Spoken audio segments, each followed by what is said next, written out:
Hey guys, tonight we begin a journey into one of history's most shocking secrets.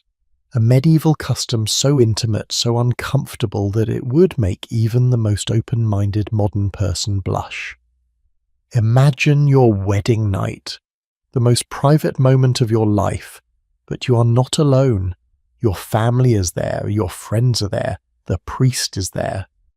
Sometimes dozens of witnesses crowd into your bedroom and they are not leaving until they are absolutely certain you have done what newlyweds are supposed to do. This was not a nightmare. This was normal. This was the bedding ceremony, and for hundreds of years across medieval Europe, almost no one could escape it. Before we dive deeper into this fascinating story, I have a small request. If you are curious about history's strangest customs, if you love learning about how people really lived in the past, not the sanitized fairy tale version, then please take a moment to subscribe to this channel and hit that like button. Your support genuinely helps me continue bringing you these stories, and I am always curious. Where are you watching from tonight? What time is it where you are? Drop a comment below. I read every single one and I love hearing from you. Now, let us dim those lights, get comfortable under your blankets, maybe turn on a soft fan for that gentle white noise, and let us step back in time together to discover why medieval people thought your wedding night needed an audience. Picture this.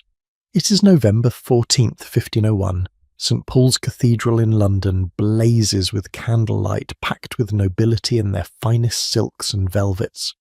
At the altar stands 15-year-old Prince Arthur Tudor, heir to the English throne, dressed head to toe in white satin. Down the elevated platform that runs the entire length of the cathedral walks his bride, Princess Catherine of Aragon, daughter of the most powerful monarchs in Europe, Ferdinand and Isabella of Spain. She too wears white, a colour so unusual for brides at that time that the crowd gasps. Her reddish gold hair falls below her hips. Her veil cannot hide the anxiety in her eyes. The wedding ceremony itself is magnificent, exactly what you would expect for a prince and princess. Archbishop Henry Dean conducts the service with all the pomp and solemnity befitting such an important political alliance. When Arthur lifts Catherine's veil for the first time, he sees the girl he has been writing letters to in Latin for years, letters formal and polite because these two barely know each other. After the ceremony, there is a feast at Baynard's Castle. The best singers in England perform. Elaborate dishes parade past on golden platters. Nobles toast the young couple's health and happiness. Wine flows freely. Everyone celebrates. But as the evening wears on, Catherine's ladies-in-waiting begin to exchange knowing glances. The gentlemen surrounding Arthur start to smirk and nudge each other, because everyone in that room knows what comes next, and it is not going to be private. What follows has been carefully choreographed by the Arthur's grandmother, Lady Margaret Beaufort, who has written down detailed ordinances for this exact moment. First, the bed itself must be prepared.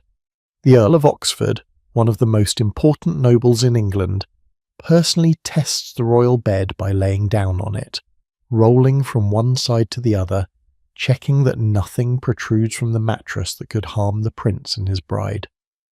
Think about that for a moment. A grown man, a powerful earl, is lying on the bed where two teenagers are about to spend their wedding night, making sure it is comfortable enough. Once he approves, a bishop sprinkles the bed with holy water, blessing it in the name of God. Then comes the separation. Catherine is led away from the feast by her ladies-in-waiting. They take her to a separate chamber where they undress her, slowly removing each layer of her elaborate wedding gown, her undergarments, everything until she stands naked. They place a veil over her face and a nightgown on her body. Meanwhile, in another room, Arthur's gentlemen do the same for him. They strip him down, place him in a simple nightshirt with a gown cast loosely about him. Can you imagine how these two teenagers must have felt? Catherine, far from home in a country where she barely speaks the language, about to face the most intimate moment of her life with a boy she has known for 10 days. Arthur, small for his age, described by contemporaries as having an unhealthy skin colour, probably terrified despite all his princely training. Now comes the procession. The sound of viols and tabors, medieval string and percussion instruments, fills the corridors as Catherine is escorted to the bedchamber. Arthur is led there separately by his gentlemen. Both groups converge at the bedroom door, and suddenly this intimate space becomes very, very crowded. Family members, friends, nobles, church officials, they all file in. Someone hands the trembling couple a cup of benediction posset, a drink of sweetened and spiced wine that has been blessed by the priest. They drink it together while dozens of eyes watch their every move, every sip, every nervous glance, every trembling hand. Then, according to tradition, the groomsmen and bridesmaids sit on opposite sides of the bed.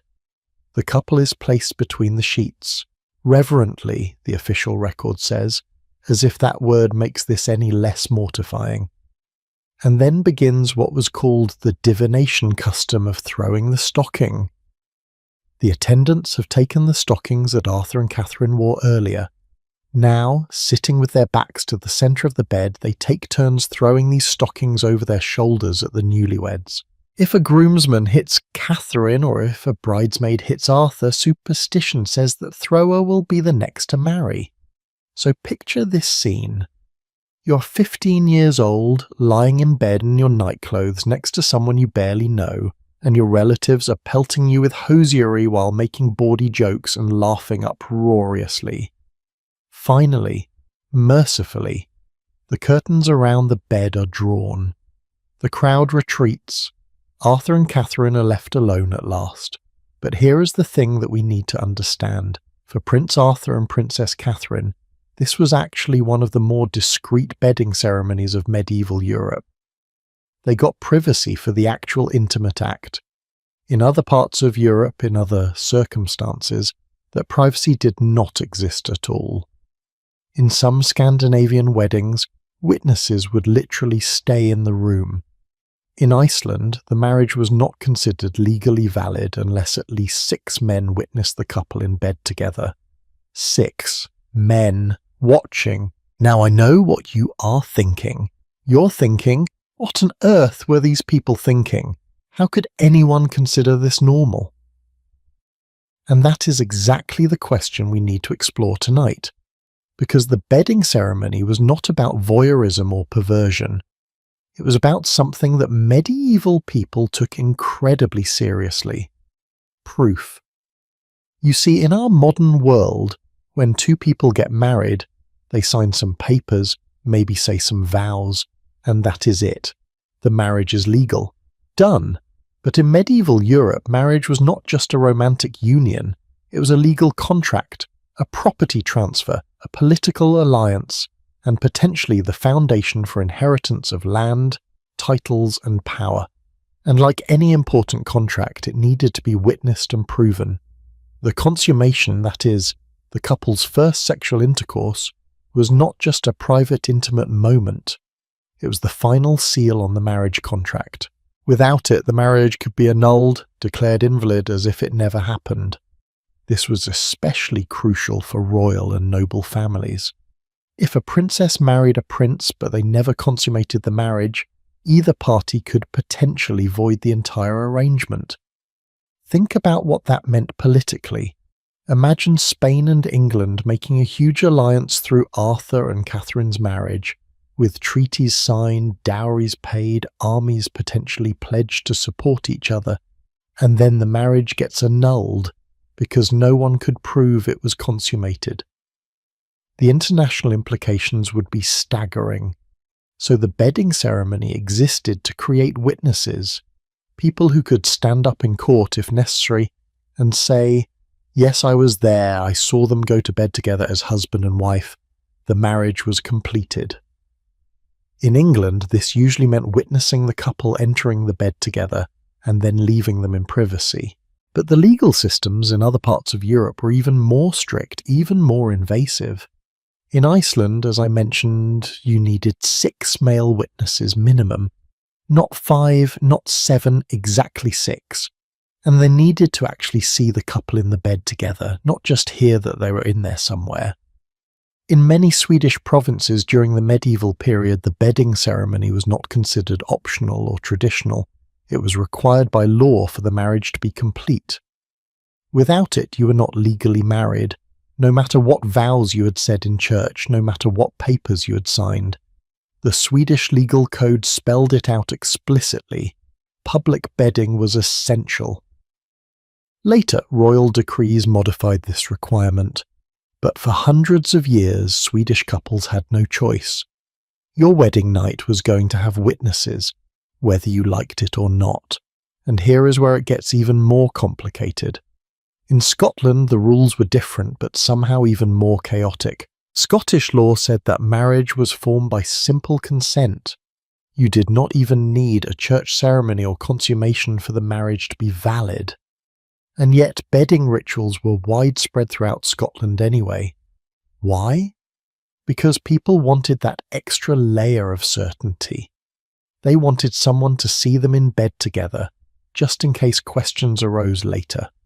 But Scotland's bedding ceremonies were described as unstructured, which I think is a polite historical way of saying they were a bit of a free-for-all.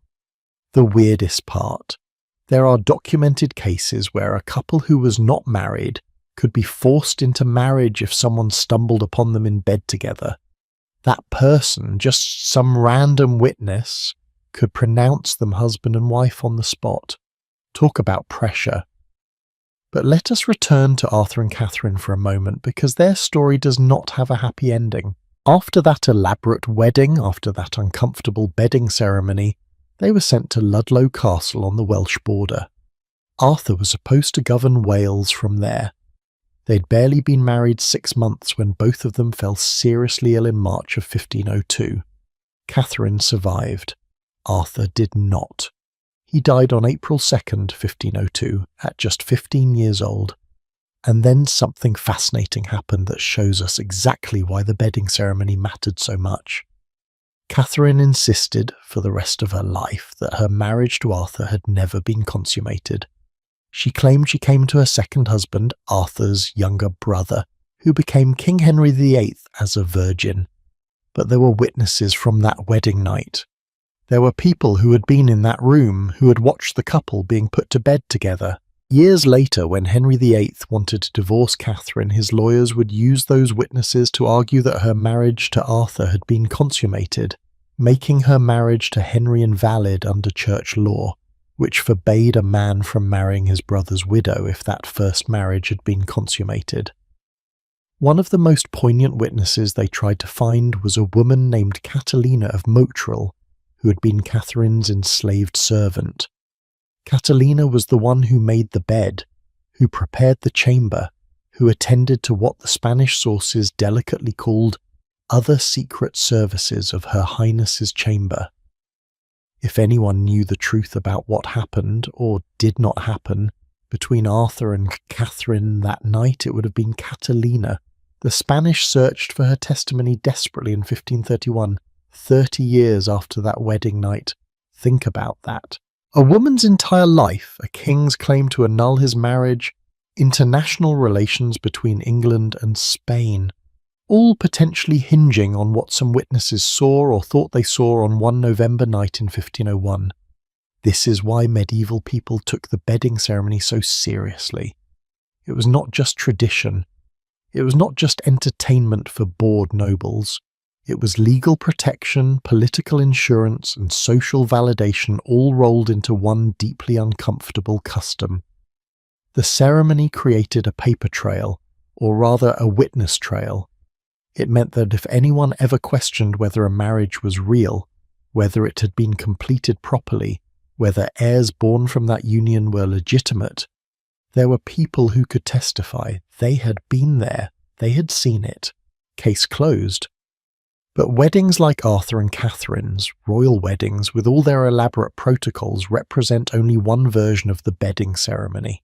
Across medieval Europe, this custom took countless forms, varying by country, by social class, by time period, by local tradition. Some versions were solemn and religious. Others were raucous parties that would make a modern bachelor party look tame. Some focused on fertility symbols and ancient superstitions.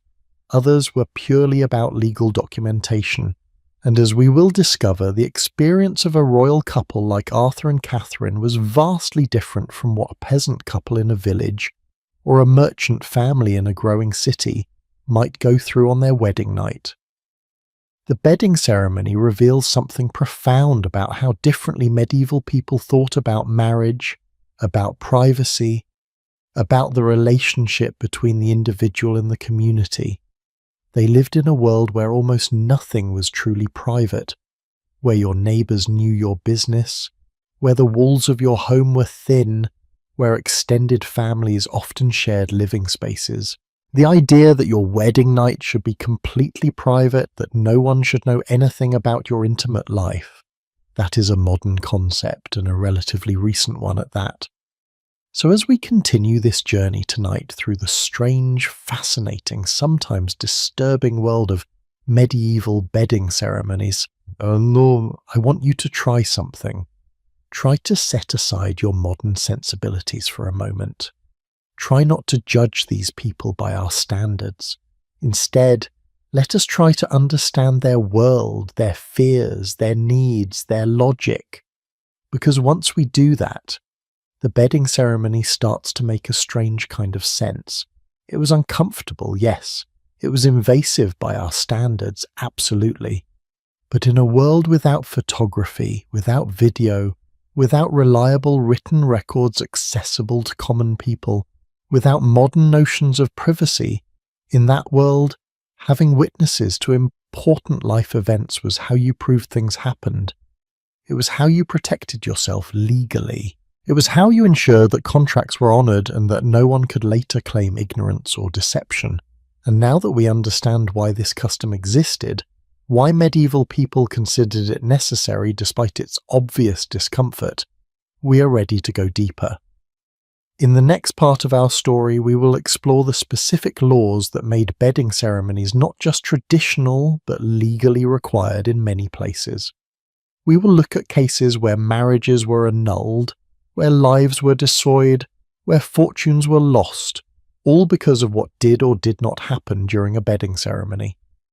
We will discover just how seriously medieval legal systems took this requirement, and what happened to people who tried to avoid it. The year is 1450, somewhere in rural Iceland. A young woman stands before a group of village elders, her face pale, her hands trembling. She is trying to prove that she is married. Her husband, or the man she thought was her husband, has abandoned her, and now he claims they were never properly wed. She describes the ceremony, the vows, the feast, but the elders shake their heads. One question hangs in the cold Icelandic air. Who witnessed your bedding? She cannot name 6 men. She can name 4, maybe 5, but not 6. And in Iceland, under the law codes that have governed this island for centuries, that is not enough. Without 6 male witnesses to the bedding, her marriage is not valid. She is not a wife. She is nothing. Any children she might bear will be illegitimate. Any property she thought she would inherit, gone. Her entire future has just been destroyed because she could not produce the right number of witnesses to what should have been her most private moment. This is not a story about romance or tradition. This is a story about law, cold, specific, unforgiving medieval law. And across Europe, from the frozen north to the Mediterranean coast, that law had some very particular things to say about what needed to happen on your wedding night, and who needed to be there to see it. Let us start with Iceland, because their laws about bedding ceremonies were perhaps the most precise and the most strict in all of medieval Europe. Iceland was settled by Norse Vikings starting in the 870s, and they brought with them a fierce devotion to law and order. They had no king, no central authority. Instead, they governed themselves through an elaborate legal code called Gragas, or Grey Goose. And buried within the provisions of Gragas, amid laws about sheep grazing and blood feuds and property boundaries, were very specific requirements about marriage. According to Icelandic law, a marriage was only valid, only legal, only binding, if it included a bedding ritual that was witnessed by at least 6 men. Not women, not 5 men and a woman, 6 men specifically. They had to see the couple in bed together, not just see them walk toward a bedroom, not just hear that they were somewhere in a house, actually see them together in the marital bed. Can you imagine being a newlywed in medieval Iceland, knowing that if you could not produce 6 male witnesses, your entire marriage could be invalidated? Knowing that your spouse could potentially walk away from you years later, claiming the marriage never happened, simply because you did not have enough men watching you on your wedding night. This was not theoretical. This actually happened to people. Icelandic sagas and legal documents from the period record disputes where marriages were annulled, where women were left destitute, where children were declared illegitimate, all because the bedding ceremony had not been witnessed properly. Think about the power that gave to those 6 men. They were not just guests at your wedding. They were the living proof of your marriage's validity. If they later decided to lie, to claim they were not there or did not witness what they witnessed, they could destroy your entire life. And if you could not get 6 men to agree to be witnesses in the first place, maybe because you were poor, maybe because your family had enemies, maybe because you married against your family's wishes, then your marriage could never be fully legal under Icelandic law. Now, you might wonder, why 6? Why not 5 or 7? Why men specifically? The historical sources do not give us a clear answer, but scholars believe it relates to older Norse concepts of witnessing and oath-taking. In many Norse legal traditions, important transactions required multiple witnesses to prevent fraud. 6 seems to have been considered a sufficiently reliable number, enough that collusion would be difficult, but not so many that finding witnesses would be impossible. As for requiring men, well, medieval Iceland was a deeply patriarchal society. Men were considered the legitimate witnesses in legal matters. Women could participate in many aspects of Icelandic society. They could own property. They could divorce their husbands. But when it came to legal witnessing, particularly for something as important as marriage validation, the law demanded men. But Iceland was not alone in treating bedding ceremonies as legal requirements. Let us travel south to Sweden. In many Swedish provinces during the medieval period, the law was equally clear. Public bedding was essential to the completion of a marriage. The old Swedish provincial laws, documents like Västgötalagen and Östgötalagen, spelled it out explicitly. Until the bedding had taken place with proper witnesses, the marriage was incomplete. You could have the church ceremony. You could exchange vows before a priest. You could sign contracts and exchange property. But legally, you were not fully married until the bedding had been witnessed. The Swedish approach was slightly different from Iceland's. In Sweden, the emphasis was less on a specific number of witnesses and more on the public nature of the ceremony itself. The bedding needed to be a known, acknowledged community event. In many Swedish villages, it was the most distinguished guest at the wedding, often the village headman or a local noble, who had the honour of leading the bride to bed in a festive procession. Everyone in the village would know about it. Everyone would see the procession. There could be no doubt, no later claims of, "Oh, we did not know they actually went through with it." Interestingly, as Sweden became more centralised under royal authority in the later medieval period, new royal laws began to diminish the legal importance of bedding ceremonies. Kings wanted to standardise marriage law across their realm, and having different requirements in every province was messy. So gradually, The absolute legal requirement for public bedding was relaxed. But here is the fascinating part. Even after the laws changed, even after it was no longer strictly required, people kept doing it anyway. Because by that point, it was not just about law. It was about tradition, about community validation, about the feeling that your marriage was not quite real until everyone knew it had been consummated. Now let us head west to Scotland, where the legal situation was almost comically chaotic, if it were not so serious for the people involved. Scottish marriage law in the medieval period was incredibly flexible compared to the rest of Europe. According to Scots law, marriage was formed by simple consent between two people. That is it. You did not need a church ceremony. You did not need a priest. You did not need witnesses. You did not even need consummation. If two people of legal age agreed to marry each other, even just verbally, even in private, they were married. Period. You would think this flexibility would make bedding ceremonies unnecessary in Scotland, right? Wrong. Bedding rituals were actually widespread throughout Scotland, precisely because the law was so loose. People wanted that extra layer of proof. They wanted witnesses who could testify that yes, this couple was truly married, truly committed. So Scottish couples would arrange bedding ceremonies even though the law did not require them.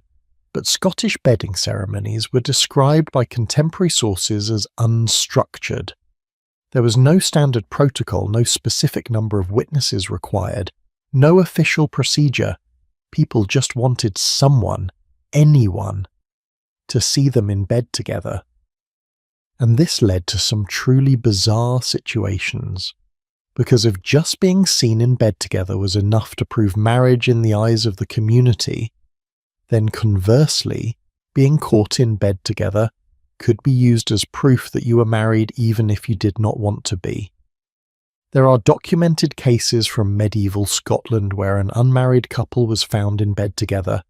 Maybe they were having an affair, maybe it was a prearranged elopement, maybe someone set them up, and a witness could literally pronounce them husband and wife on the spot, just like that. Instant marriage. No ceremony, no consent even, just someone walking in and saying, "I declare you married," because you were in bed together.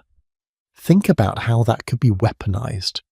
If you wanted to force someone into marrying you, or if you wanted to trap someone into a union they did not want, all you had to do was get them into bed, or get them caught in a situation that looked like they were in bed together, with a witness present. Suddenly you had a marriage, whether both parties wanted one or not. It is a chilling example of how laws designed to protect people, laws meant to validate marriages and ensure they could not be easily broken, could be twisted into tools of coercion. Let us take a moment to travel south to England, where the legal situation was more formalised but no less serious. In medieval England, marriage was regulated by church law, which said that marriage was created by the exchange of vows. Once you said your vows before a priest, you were married in the eyes of God and the church, but, and this is crucial, the marriage could still be annulled if it was never consummated. Annulment meant the marriage was declared invalid from the beginning as if it had never existed. This was different from divorce, which acknowledged that a valid marriage had existed but was now being ended. Annulment said, no, this marriage was never real. And the primary grounds for annulment? Non-consummation. If a marriage was never consummated, either party could petition for annulment. This is why bedding ceremonies mattered so much in England, even though English law did not specify exact numbers of witnesses or strict procedures. The bedding ceremony created witnesses who could testify that the couple had gone to bed together as husband and wife, making any later claim of non-consummation much harder to prove. Without those witnesses, you were vulnerable. Your spouse could claim years later that the marriage had never been consummated, and if there were no witnesses to contradict that claim, the marriage could be annulled. There is a fascinating case recorded in British legal documents where a marriage was annulled on the grounds that the bride had run away within 15 minutes of the bedding ritual. 15 minutes. The couple had been put to bed together, the ceremony had begun, but before it could be completed, before consummation could happen, the bride fled. Maybe she was terrified. Maybe she had never wanted the marriage. Maybe something about that moment, the reality of what was about to happen, was too much for her. Whatever the reason, she ran, and because witnesses could testify that she had left before consummation, the marriage was annulled. Her brief time in that bed, witnessed by others, became the evidence that proved the marriage had never been completed. Or consider another case equally revealing a clandestine marriage, one performed in secret without family knowledge or community awareness, was made public only when the pregnant wife shared her husband's deathbed. She was carrying his child about to give birth, but no one knew they were married because they'd kept it secret. On his deathbed, with witnesses present, the husband acknowledged the marriage and the coming child as legitimate. Those witnesses, including presumably medical attendants and family members, then testified that they had been told by a dying man that this woman was his legal wife. The pregnancy served as proof that consummation had occurred. Without those deathbed witnesses, that woman and her child would have had no legal standing, no claim to the husband's property, no legitimacy at all. These cases show us something important. Bedding ceremonies were not really about sex. They were about proof. They were about creating a public record, a human record, of what had happened. In a world before modern documentation, before photographs or video, or even widespread literacy, how do you prove that something happened? You have witnesses, reliable witnesses, multiple witnesses, witnesses who saw with their own eyes and could testify under oath. And this was especially crucial because of what was at stake. Marriage was not just about love or companionship, it was about property. In medieval Europe, marriage was the primary mechanism for transferring wealth from one generation to the next. When a woman married, her dowry, the property or money her family gave with her, became part of the marital estate. When a man married, his wife gained certain rights to his property, particularly the right of dower, which meant she could claim a portion of his estate if he died. Children born within the marriage were legitimate heirs who could inherit property, titles, and status. But here is the critical point. All of this depended on the marriage being valid. An invalid marriage meant no legitimate heirs. It meant property that should have gone to a wife or children instead went to other relatives. It meant dowries that had to be returned. It meant political alliances that collapsed. For royal and noble families, this could mean the difference between peace and war. For peasant families, it could mean the difference between survival and destitution. So when you understand that marriage was fundamentally a property transaction, a legal contract with massive implications for inheritance and social standing, the bedding ceremony starts to make more sense. It was uncomfortable, yes. It was invasive, absolutely. But it was also the most reliable way medieval society had to prove that a marriage had been completed according to the requirements of law and custom. Those witnesses were not there to gawk or to violate privacy. They were there to serve as living proof, human documentation of a legal transaction that would affect families and property for generations. And this brings us to perhaps the most important point about medieval bedding ceremony law: enforcement. Because laws mean nothing if they are not enforced, if people do not actually follow them.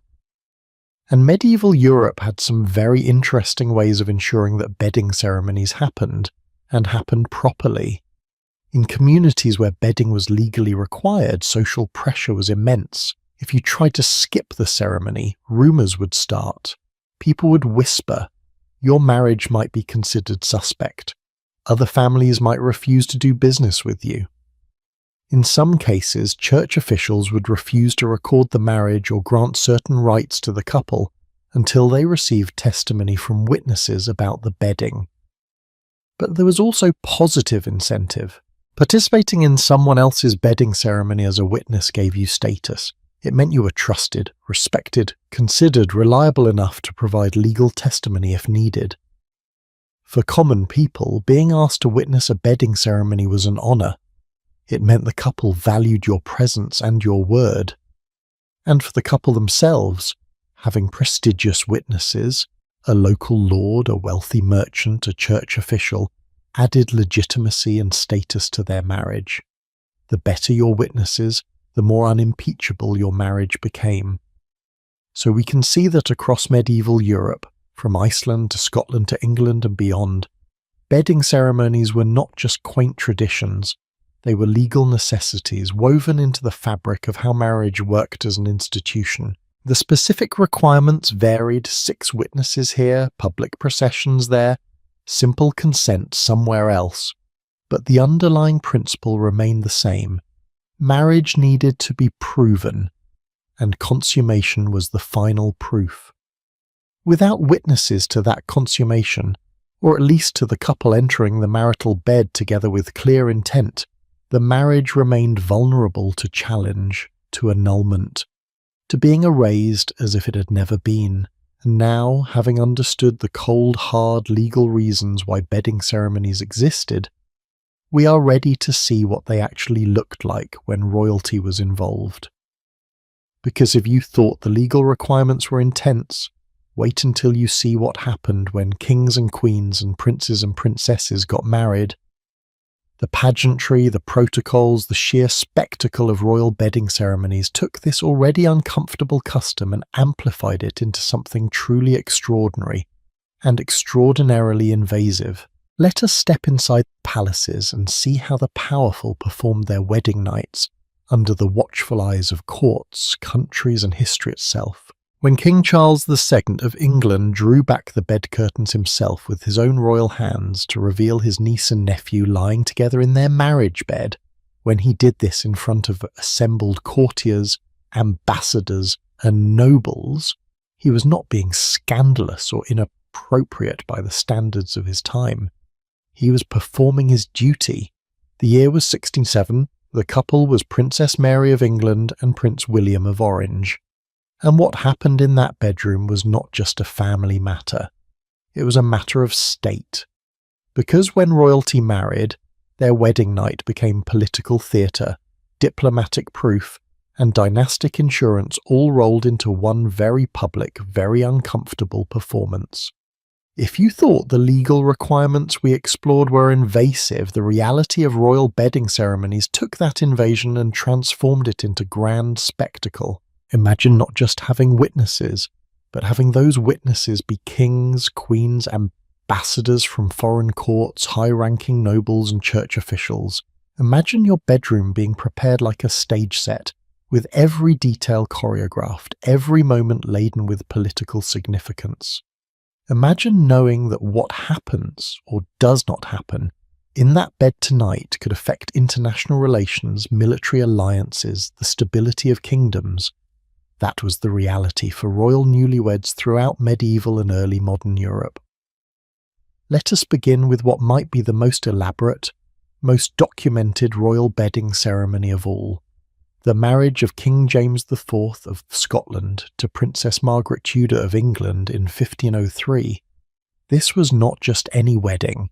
This was the union that was supposed to end centuries of warfare between Scotland and England. Margaret was the daughter of King Henry VII of England. Yes, the same Henry who had arranged his son Arthur's marriage to Catherine of Aragon 2 years earlier.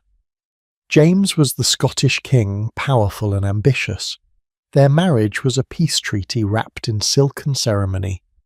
The wedding itself took place at Holyrood Abbey in Edinburgh on August 8, 1503. The celebrations lasted for days. Tournaments, feasts, theatrical performances. Scotland spared no expense to impress the English delegation. But everyone knew that the marriage was not truly sealed until the bedding ceremony. And when that moment came, it was witnessed by some of the most important people in both kingdoms. Scottish lords and ladies on one side, English nobles on the other, all crammed into the royal bedchamber to watch their 13-year-old princess and her 30-year-old king being put to bed together. Can you imagine being 13 years old, far from home?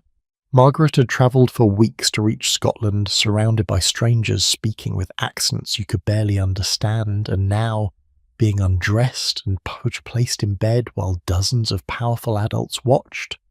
Contemporary accounts describe Margaret as handling the situation with remarkable composure and dignity. She understood, even at 13, that her body and her wedding night were not really her own. They belonged to the alliance between two kingdoms. The witnesses were not there for her, they were there for England and Scotland. The formal witnesses signed documents afterward, official testimony that the royal couple had been properly bedded. These documents still exist in archives. They are remarkable things to read.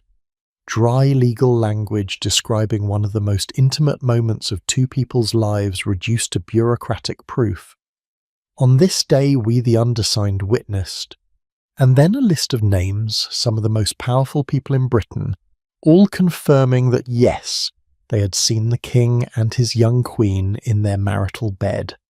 These documents could be, and sometimes were, used later as evidence in disputes over succession, legitimacy, or the validity of treaties that hinged on the marriage alliance.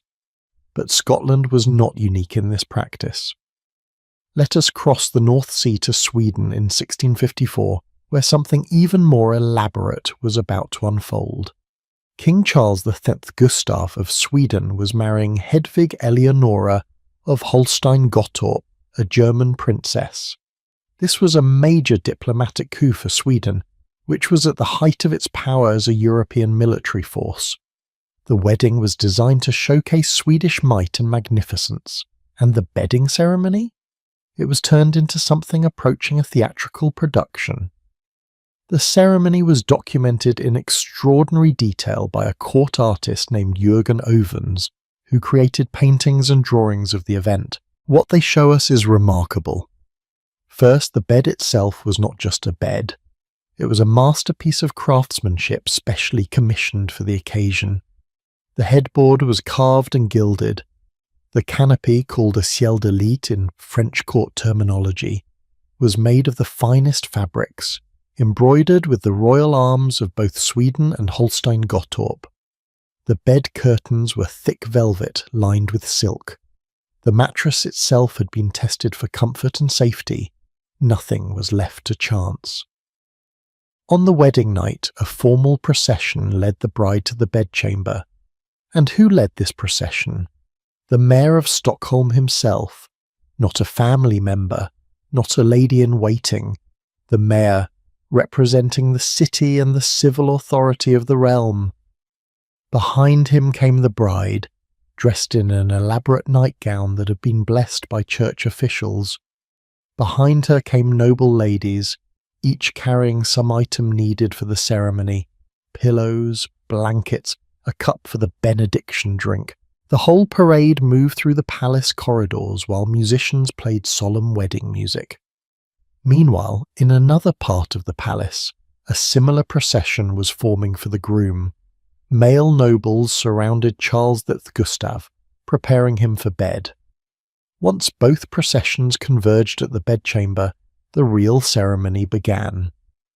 But here is what is fascinating about the Swedish royal bedding. It incorporated elements that went far beyond simple witnessing. There were symbolic gifts presented to the couple. Dishes of special foods were offered, fruits meant to symbolize fertility, honeyed wine for sweetness in the marriage, bread for prosperity. The couple had to eat a small amount of each while the assembled nobles watched. Every gesture had meaning. Every food item represented a wish or a blessing for the marriage. And then, because this was a royal wedding with international implications, there were the ambassadors. Diplomatic representatives from Denmark, from Poland, from various German states, from France, they were all there, crowded into that bedchamber, officially witnessing that yes, Sweden's king had married his German princess properly, completely. Their presence made the marriage not just a Swedish event, but a recognised fact of international relations. When they returned to their home countries and reported what they had witnessed, the marriage became real in the courts of Europe. Now, you might be wondering, did all these witnesses actually see the intimate act? The answer is usually no, but sometimes yes. In most Western European royal bedding ceremonies, the witnesses saw the couple being placed in bed together, watched them drink the ceremonial wine, observed the curtains being drawn, and then they left.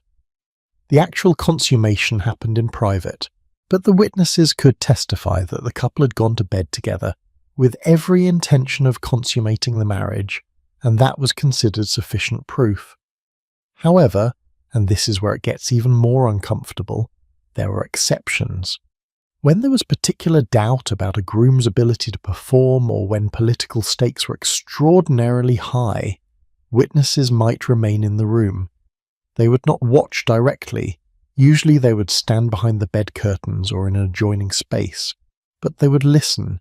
They would wait for sounds that indicated consummation had occurred, and in the morning there would be what was delicately called inspection of the sheets. This inspection was performed by senior noblewomen, usually the Queen's ladies-in-waiting or the bride's female relatives. They would examine the bed linens for blood, which was believed, incorrectly as we now know, to always occur when a virgin had sex for the first time. If they found bloodstains, these would sometimes be displayed publicly, hung from a window or presented to witnesses as proof of the bride's virginity and the marriage's consummation. If they found no blood, questions might be raised. Was the bride not a virgin? Had the marriage not been consummated? The lack of blood could become a scandal, could threaten the validity of the marriage, could raise doubts about any children born later.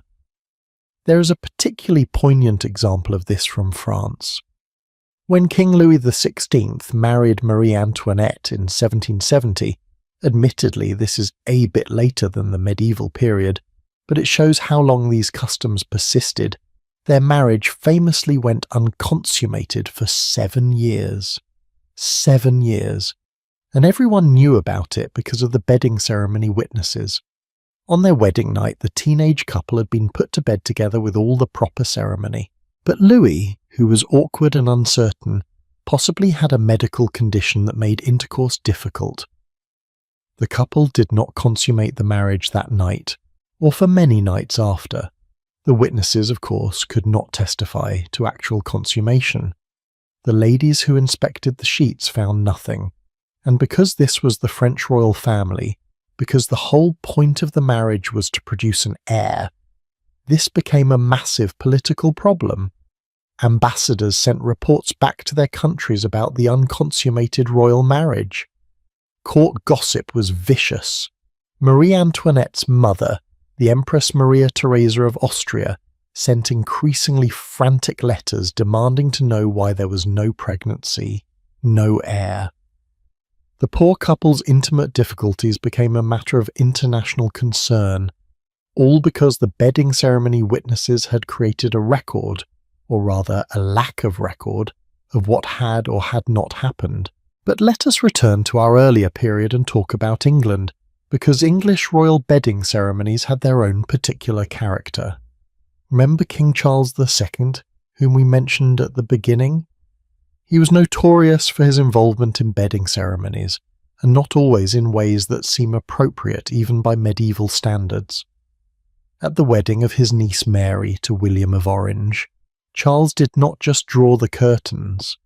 According to scandalized reports from contemporary observers, he made bawdy jokes throughout the ceremony, treated the whole thing like entertainment, and allegedly even stayed in the room longer than was strictly necessary, making suggestive comments.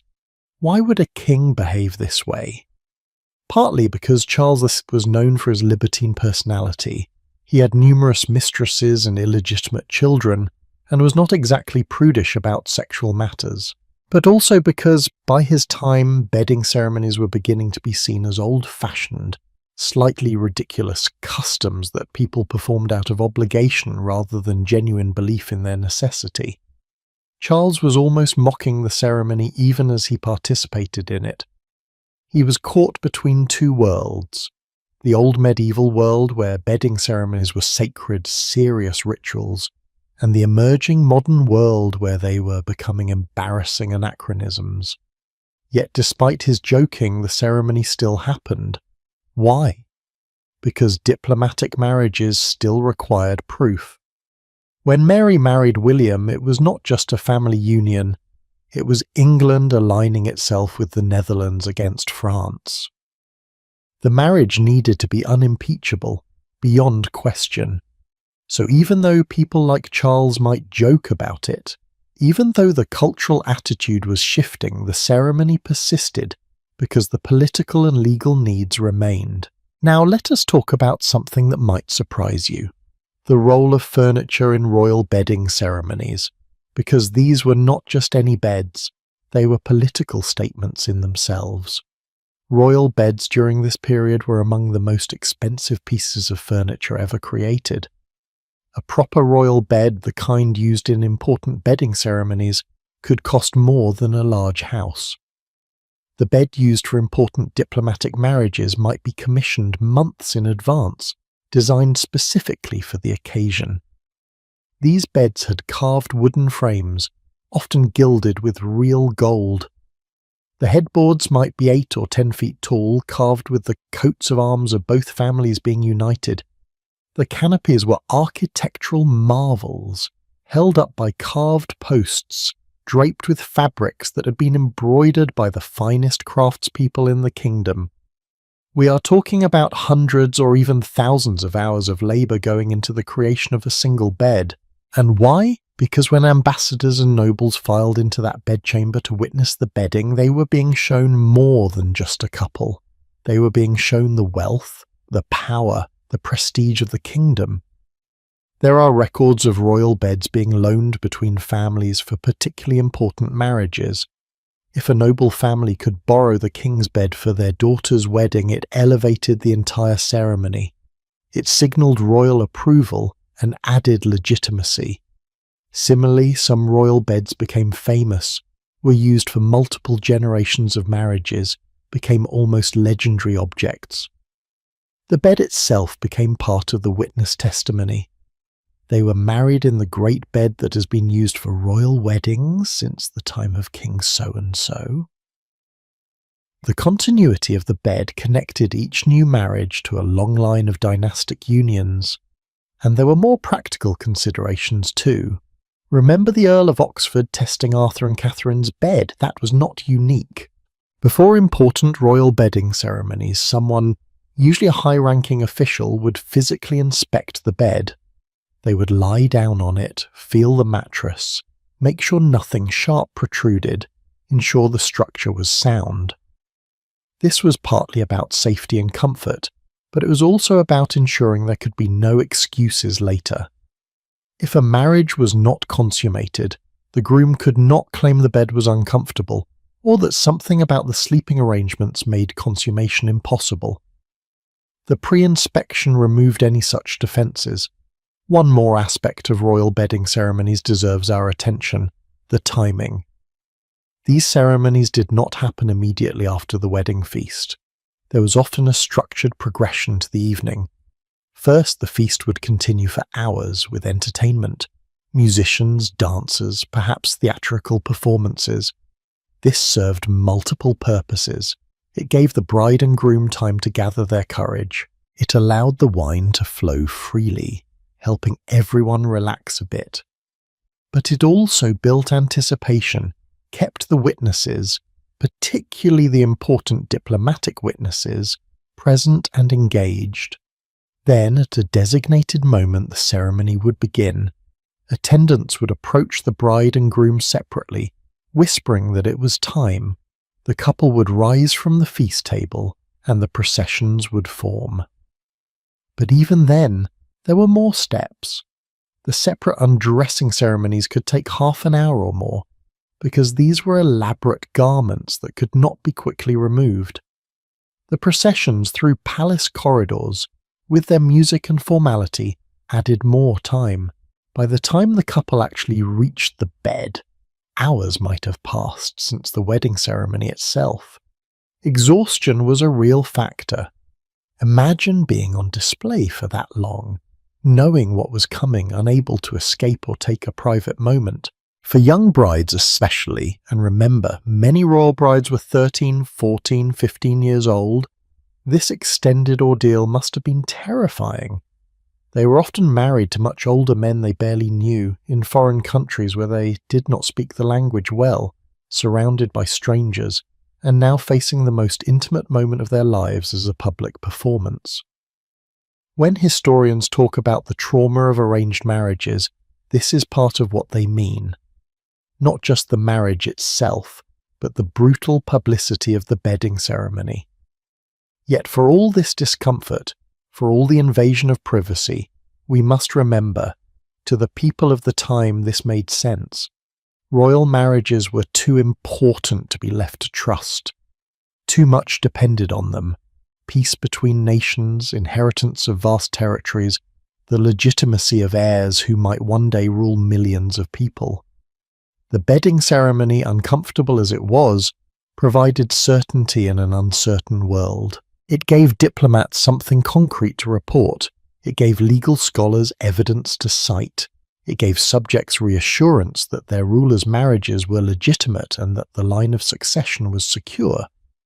And so across the palaces of Europe for centuries this ritual played out again and again, royal couples being dressed, blessed, paraded, witnessed, and finally mercifully left alone as bed curtains closed and the assembled crowd filed out, their witnessing duty complete.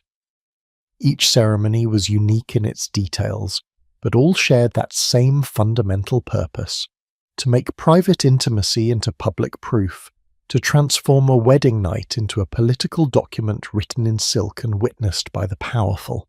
But of course, royalty represented only a tiny fraction of medieval Europe's population. What about everyone else? What about the clergy who preached about marriage but also had to navigate these ceremonies? What happened when the Church's spiritual authority met the earthly reality of bedding rituals? That intersection of sacred and profane, of religious blessing and sexual consummation, created some of the most fascinating and contradictory aspects of the entire bedding ceremony tradition. Let us turn now from the palaces to the churches and see how priests and bishops dealt with blessing beds and newlyweds. A priest stands at the foot of a marriage bed, a vial of holy water in one hand, a prayer book in the other. He makes the sign of the cross over the mattress, over the pillows, over the blankets. He murmurs Latin prayers asking God to bless this bed, to make it fruitful, to protect the couple from evil spirits and ensure they produce many children. Behind him wait the bride and groom, about to climb into that bed while he and dozens of others watch. And somehow, in the medieval mind, this was not contradictory.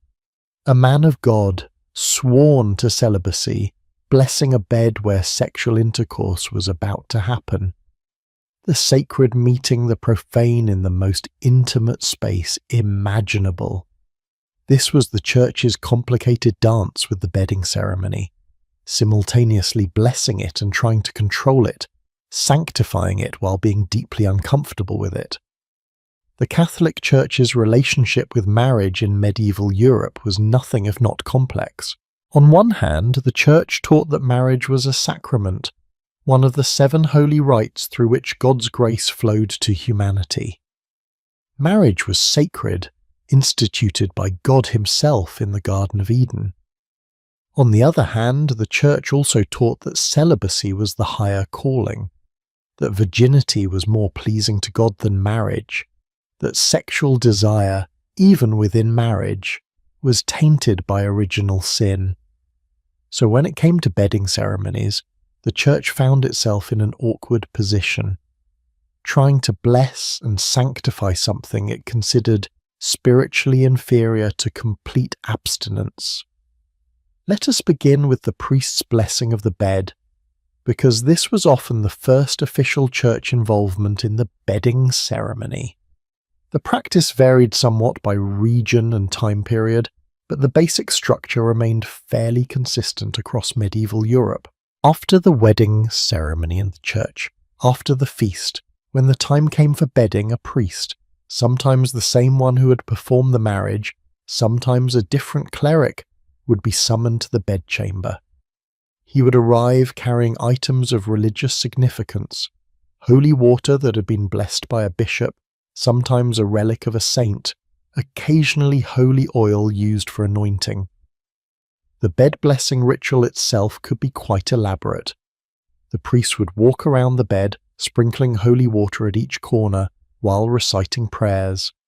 These prayers came from authorized church texts, carefully worded to ask for God's blessing on the marriage, without being too explicit about what was about to happen in that bed. A typical prayer might go something like this: Bless, O Lord, this bed and all who rest in it. Let them live in your peace and grow in your love. Grant them children according to your will, and make them faithful to you and to each other all the days of their lives. Notice the careful language there. All who rest in it, not all who make love in it. Grant them children, with no mention of how those children would be conceived. The church wanted to sanctify the marriage bed, but it did not want to seem like it was endorsing sexual pleasure. The goal of marriage, according to the medieval church teaching, was procreation. Sex was acceptable, even blessed, but only as a means to that end, not as something to be enjoyed for its own sake. But the priest's role went beyond just sprinkling holy water and saying prayers. He also served as an official witness to the bedding.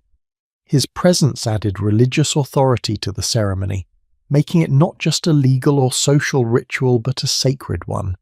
And in many cases, the priest would stay in the room or just outside the door until he was satisfied that the couple had genuinely gone to bed together.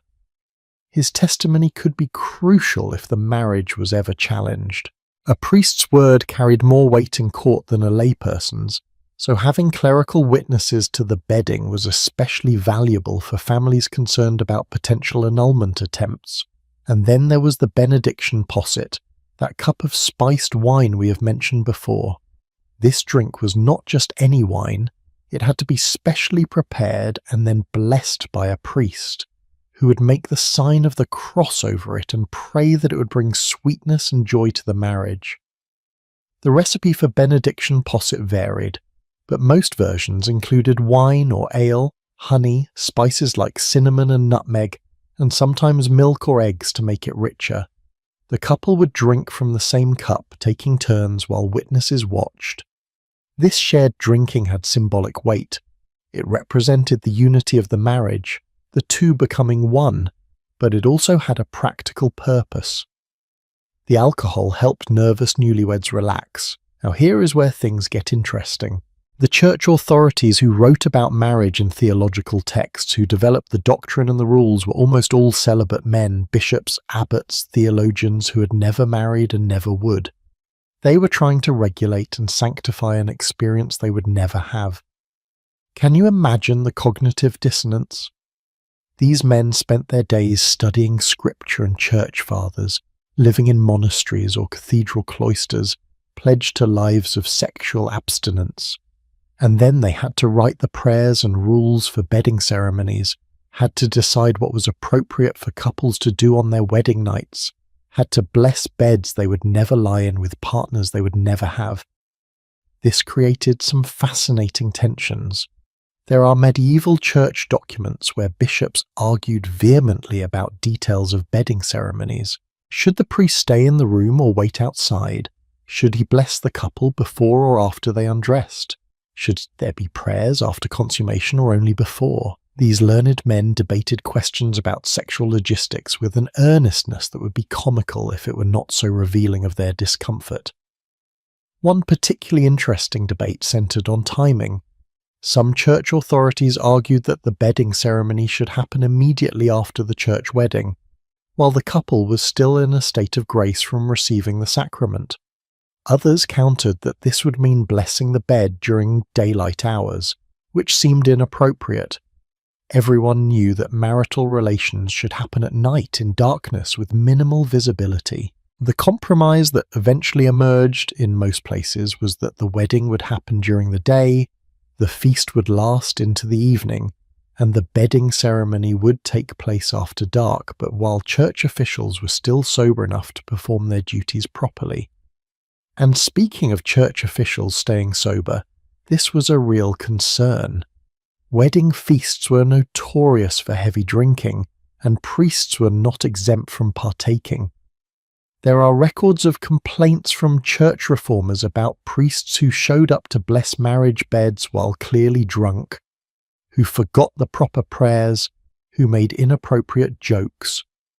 One 14th century bishop wrote a stern letter to his priests, reminding them that the bedding ceremony was a holy rite and should be treated with the dignity appropriate to a sacrament, not as an excuse for revelry. Apparently some priests had been joining in the bawdy songs and ribald jokes that accompanied bedding processions, behaviour the bishop found completely unacceptable.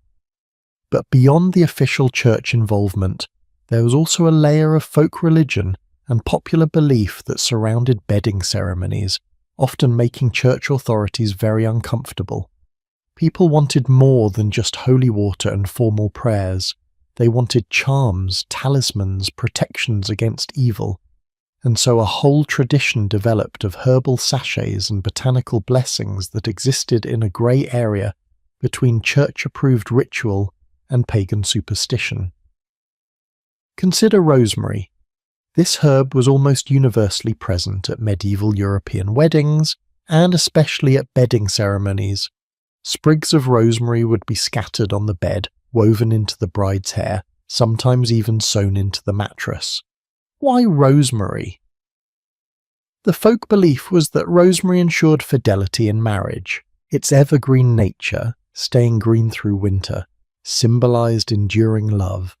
Its strong scent was thought to ward off evil spirits who might curse the marriage bed.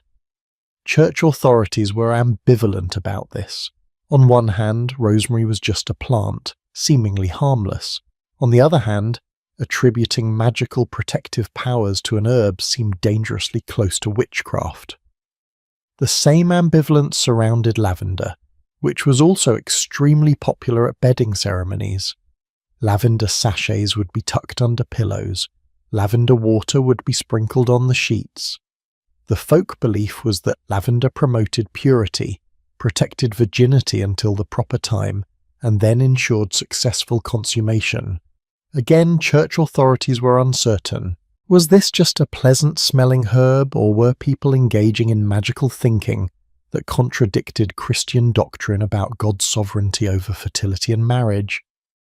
In some Germanic regions, the mixture of Christian and pre-Christian practices became even more pronounced. There were traditions of placing greenery under the marriage bed, not just herbs, but actually branches of oak or ash or other trees considered sacred in pre-Christian Germanic religion. These branches were supposed to enhance fertility, to connect the couple to the life force of nature. Sometimes acorns would be scattered under the bed or seeds of various kinds. The symbolism was obvious. Just as seeds grow into plants, so should this union produce children. Church reformers hated this.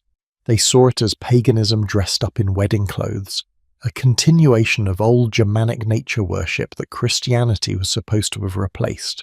But they could not stop it because the practice was too widespread, too popular, too deeply embedded in local custom. So instead they tried to co-opt it. Priests would bless the greenery, would say prayers over the seeds, would try to redirect the symbolism toward Christian concepts of God as the giver of life rather than nature itself as a life force. It was an uneasy compromise between old and new belief systems. And then there were the more explicitly superstitious practices that some couples engaged in, much to the horror of church authorities. There were beliefs about the importance of which side of the bed you got into first, about what you should say or not say on your wedding night, about specific prayers that would ensure male children rather than female. Some of these beliefs were clearly pagan in origin. Others were garbled Christianity, folk misunderstandings of church teaching mixed with local superstition. One practice that particularly bothered church reformers was the tradition of divination by stocking, which we have mentioned before, but which deserves deeper examination. Remember, the groomsmen and bridesmaids would sit on the bed and throw the couple's stockings over their shoulders, trying to hit the bride or groom. If you hit your target, you would supposedly be the next to marry. Church authorities did not like this at all. They considered it fortune-telling, which was explicitly forbidden by Christian doctrine. Trying to predict the future through stockings thrown at a bed. That was divination. It was superstition. It was wrong. But again, they could not stop it. The stocking game was too much fun, too traditional, too expected at weddings. So priests just had to stand there having blessed the bed and watch as the assembled guests engaged in what the church officially considered sinful behavior. The cognitive dissonance must have been remarkable. You have just sanctified this bed in God's name. You have prayed for the couple's holy union, and now people are playing fortune-telling games 3 feet from where you're standing. There is a broader point here about medieval Christianity that the bedding ceremony illuminates beautifully. We often think of the medieval church as all-powerful, controlling every aspect of life. And certainly the church tried to control everything, had opinions about everything, wanted to regulate everything. But on the ground, in actual practice, medieval Christianity was a messy mixture of official doctrine and popular belief, of church teaching and folk custom, of what priests said you should do and what people actually did. The bedding ceremony sat right at that intersection. The church insisted marriage was a sacrament blessed by God. But the church also taught that celibacy was holier than marriage, that sexual desire was tainted by sin. So how do you sanctify a bed that exists specifically for sexual activity? How do you bless an act, consummation, that you simultaneously teach is spiritually inferior to abstinence? The answer was a lot of carefully worded prayers, a lot of symbolic gestures like holy water, and a lot of looking the other way when people mixed in folk practices the church did not officially approve. And let us not forget another complicating factor. Many of the priests blessing these beds were not, themselves, as celibate as they were supposed to be. This is an uncomfortable historical fact, but it is a fact nonetheless. Throughout the medieval period, especially in rural areas, many priests had concubines, women they lived with in relationships that were marriages in all but name. Some priests had children whom everyone in the village knew were theirs. The church officially forbade clerical marriage and demanded celibacy, but enforcement was sporadic at best. So imagine being a villager watching your local priest, who everyone knows has a woman living with him, who everyone suspects has fathered children, standing at the foot of a marriage bed, blessing it in the name of holy matrimony. The hypocrisy must have been glaring, and yet people accepted it. Why? Partly because the priest's personal behaviour did not invalidate his official functions. In Catholic theology, the efficacy of sacraments did not depend on the worthiness of the priest performing them. A blessing from a sinful priest was still a valid blessing. But also people accepted it because this was just how the world was. Ideals were ideals, reality was reality, and you navigated between them as best you could. The Protestant Reformation in the 16th century changed some of these dynamics significantly. Protestant reformers like Martin Luther rejected celibacy requirements for clergy. Luther himself famously married a former nun, Katharina von Bora. Protestant ministers could marry, could have families, could experience the same joys and challenges as their congregations. This changed the tone of bedding ceremonies in Protestant regions.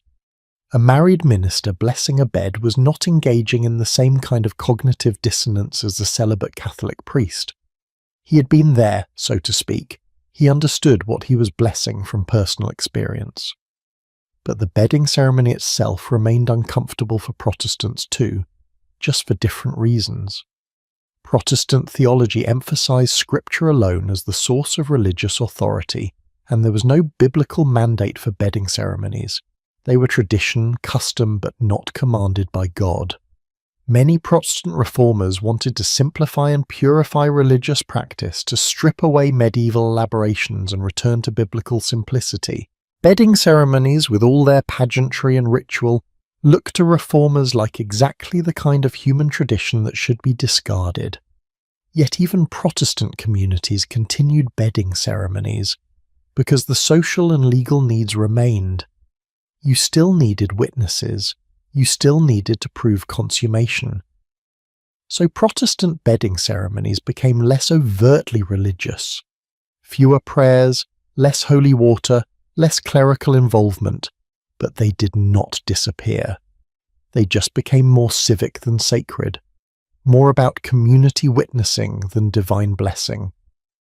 There is one more aspect of the Church's involvement with bedding ceremonies that deserves attention: the regulation of when consummation could happen. The medieval Church had elaborate rules about forbidden times for marital relations. You were not supposed to have sex during Lent, during Advent, on Sundays, on feast days, during menstruation, during pregnancy, while nursing. When you added up all the forbidden times, there were only about 180 days per year when sex was technically allowed, even within marriage. Now, did people follow these rules? Almost certainly not, at least not completely. But the rules existed, and they created anxiety. If your wedding happened during a forbidden time, or if the wedding feast extended into a forbidden day, what were you supposed to do? Some couples would have the wedding, but then wait for the bedding ceremony until a permissible time. Others went ahead with the bedding but felt guilty about it. Still others just ignored the rules entirely and hoped God would forgive them. This added yet another layer of complexity to the priest's role in bedding ceremonies. He was supposed to be a guardian of these temporal regulations, making sure couples did not consummate their marriages during forbidden times. But he was also supposed to witness the bedding to ensure the marriage was completed. These duties could conflict. If a wedding happened on a Friday in Lent, for example, the priest was in an impossible position. He was supposed to bless the bed, but also supposed to tell the couple not to actually use it for several weeks. Unsurprisingly, most priests just went ahead with the blessing and let the couple figure out the timing themselves. All of this reveals something profound about the medieval Church's relationship with human sexuality. The Church wanted to control it, regulate it, sanctify it, but the Church also did not quite trust it, did not fully approve of it, even within the holy sacrament of marriage. Sexual desire was always suspect, always potentially sinful, always needing to be channeled and constrained. The bedding ceremony, with the priest's blessing and the Church's involvement, was an attempt to manage and contain something the Church found both necessary and disturbing. And the couples themselves? What did they think about having a priest bless their marriage bed, about mixing religious ritual with sexual intimacy? We do not have many records of their private thoughts. Most medieval people were not literate, did not leave diaries or letters discussing their feelings. But we can infer something from the fact that they kept requesting these blessings, kept inviting priests to their bedchambers, kept following rituals that mixed the sacred and the profane. Perhaps it brought them comfort, perhaps it eased their anxieties about the unknown. Perhaps it made the transition from virgin to married person feel less frightening, knowing that God's blessing rested on what was about to happen. Or perhaps they just did it because everyone did it, because it was expected, because this was how marriages worked. Not every medieval person was deeply religious.